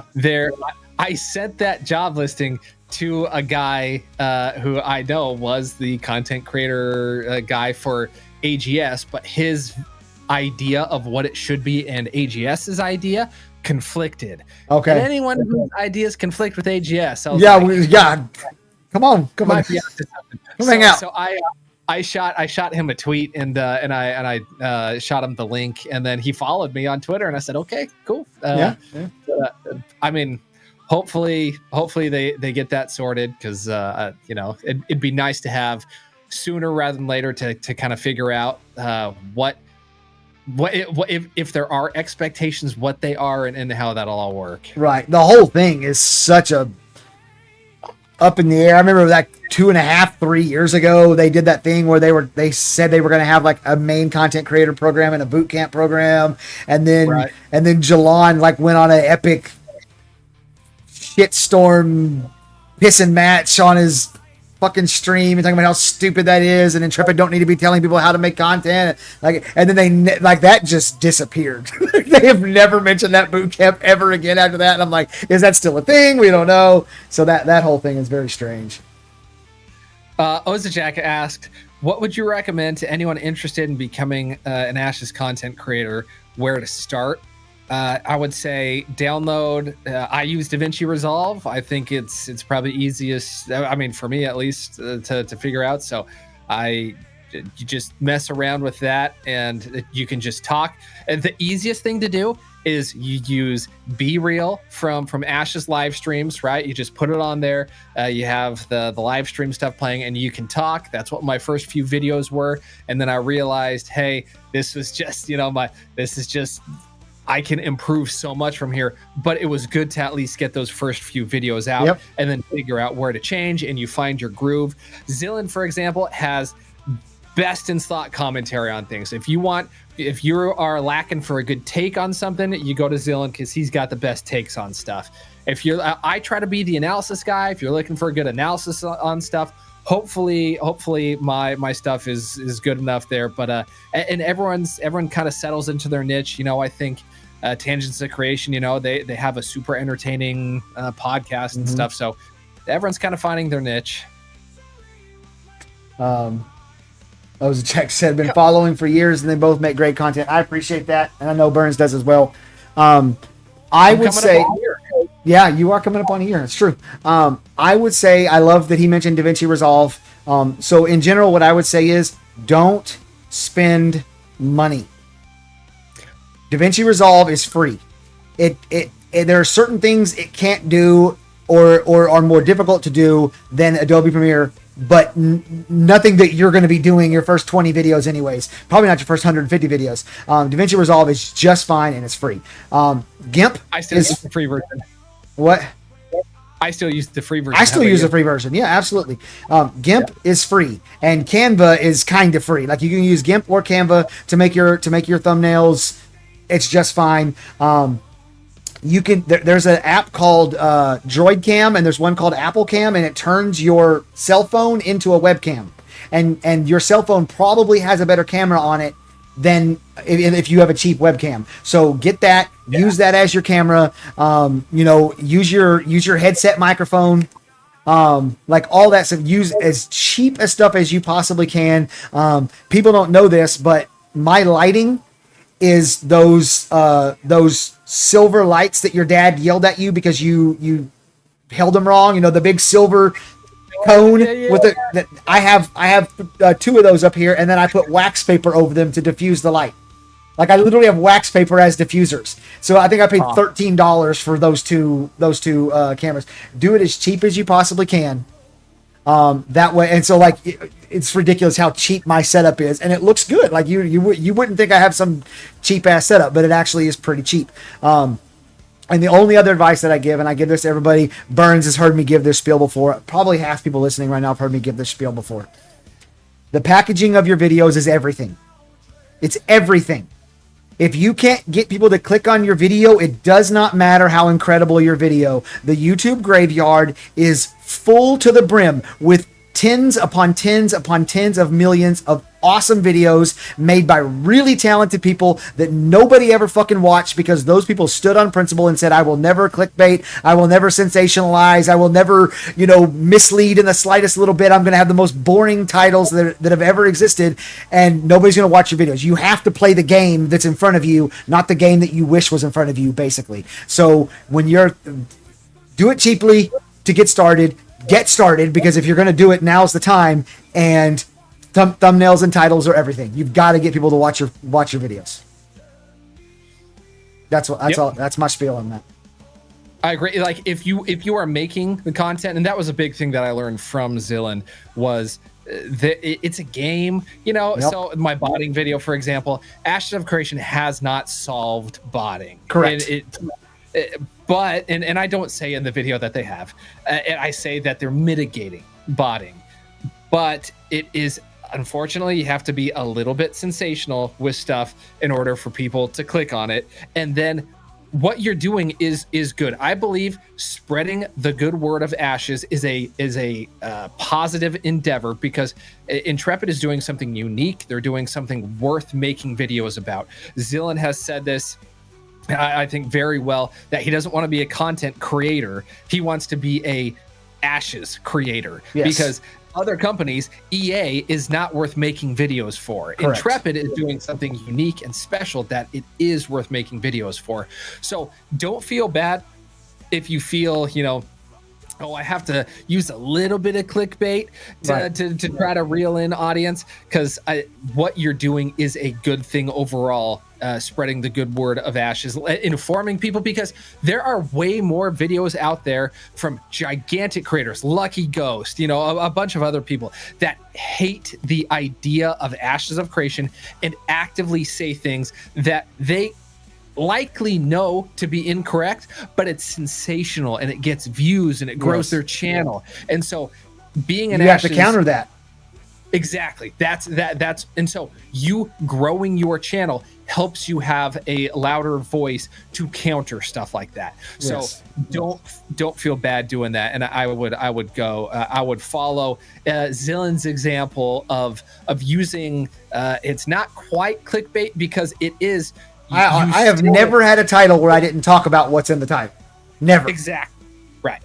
Now, the title might not have been exactly right, like you're solving botting. Like I did one called Ashes of Creation Solve Class Balance. Ashes of Creation is not solve class balance, but I don't say that they do in the video, but I do talk about class balance and the attempts that Intrepid is making towards solving class balance. So, and what you'll find is that you just want them to click, and then once they click, you just keep them with whatever you're talking about, and they almost forget about what the original title. Not everybody. Some people will come back and hit you with your title, but most people forget about what the original title of the video is. And one thing you have to remember, and I think about this all the time whenever I'm titling and thumbnailing. You know, the idea is you want your video to be successful enough that YouTube recommends it to people, which means YouTube puts your thumbnail in front of people. And a lot of people think of it from the perspective of like, if I can just make that happen, I win. But that's not true, because when YouTube recommends your content, they don't just put your thumbnail on the entire screen and say, here's what you're going to watch next. They put your thumbnail amongst 25 or 30 other people's, and you got to win the click of have the best title and thumbnail out of that 25 and 30 videos. And of course, a lot of those people are going to be people that person watches all the time. So they're going to click their videos before they click your videos because they know, that sort of thing. So title and thumbnail is literally everything. Then your content has to be good, because if you get them to click, but they click away in 3 seconds, then that's a problem. So you got to get them to click, then you got to get them to stay, and then you're good to go. So that's where I would go. And Fireplay123 just followed and with a first time chat there. So appreciate you, man. Thanks for stopping in. Nice. My dungeon video, I said new dungeon design, and it is relatively new if you interpret it a certain way. Yep. But because the way I packaged that video, the Lazy Peon saw that video, watched it, subscribed. He just posted a video today about RMTing, and that's his biggest concern with Ashes of Creation. He knows my content now, so I'm going to make a react video to his either tomorrow or Sunday, and I'm going to upload it. And my guess is he will see it because he's subscribed to me. And so he will become educated about the thing that he just said he's most concerned about. And maybe he, in a future video, incorporates some of what he learned and about how Ashes is actively fixing issues with RMTing that other games haven't even done. So right. That just a small example of that, and just a shameless plug for that's other than the bespoke episode Sunday morning, that's probably my next video. That's the next one that's coming out. That's the next one. But the problem is, man, I've been working on this one about class design and skill, like skill ceiling. You'll like it. It is exactly how you try to characterize me. It's is that a Sweat Lord video? It's a little Sweat Lord. So I talk about the skill behind some of their class mechanics and stuff, especially with the Bard, and so that'll be maybe in a week, maybe slightly over, but yeah. Okay, that's interesting. Well, speaking of shameless plugs, we're just about getting done wrapping up here. Tomorrow is my birthday. I guess technically my birthday is in 1 hour and 4 minutes. I am going to be 44,000 years old. And we're going to be doing a stream tomorrow. I mean me. Burns. Hopefully Burns is going to come hang out. Probably in the afternoon, somewhere around 2 or 3 o'clock. I'm going to go live and be live for 2 or 3 hours. What we're going to do is we're going to go back and watch some of my old content and react to how awful I was at YouTube when I first got started. And then we'll probably react to some of my most recent content so we can see how little I've improved since we first got started. So that is the plan for tomorrow. So I really hope you guys come hang out with me for my birthday. It's such an exciting time to be in this Ashes space right now, and with all the people that are just paying attention to it and all that stuff. So it's going to be a lot of fun. Also, definitely go check out the Copium Clinic on YouTube. If you're one of the 7 Ashes of Creation fans who are not already subscribed and watching everything he puts out, it is the Copium Clinic on YouTube. It is clickable right here in Twitch, or it's clickable on YouTube. I made it clickable on both, so you can just click his name, go over there, follow his content. Bespoke episode coming out Sunday, yes? Yes, Sunday morning, 5 a.m. Central Time. Yeah. America's time, by the way. America's time, baby. So we got a new episode of Bespoke coming out. We got the reaction to Lazy Peon coming out, and then we have a all-star cast of Bespoke returning for the next season of Bespoke, right? Or is it 2 seasons from now? It should be 2 seasons from now. Next season will be like more up and comers. Okay. And yeah. Okay, so there we go, guys. So we got lots and lots of content for you guys coming. So make sure you guys go follow Copium Clinic, and you guys come hang out tomorrow when I do a birthday stream, and we'll see how bad I am at making YouTube videos. So there we go. Burns, you got anything else you wanna end off with? Any last thoughts? Dude, fun talking with you guys in the chat tonight. Good vibes. Thanks for hanging.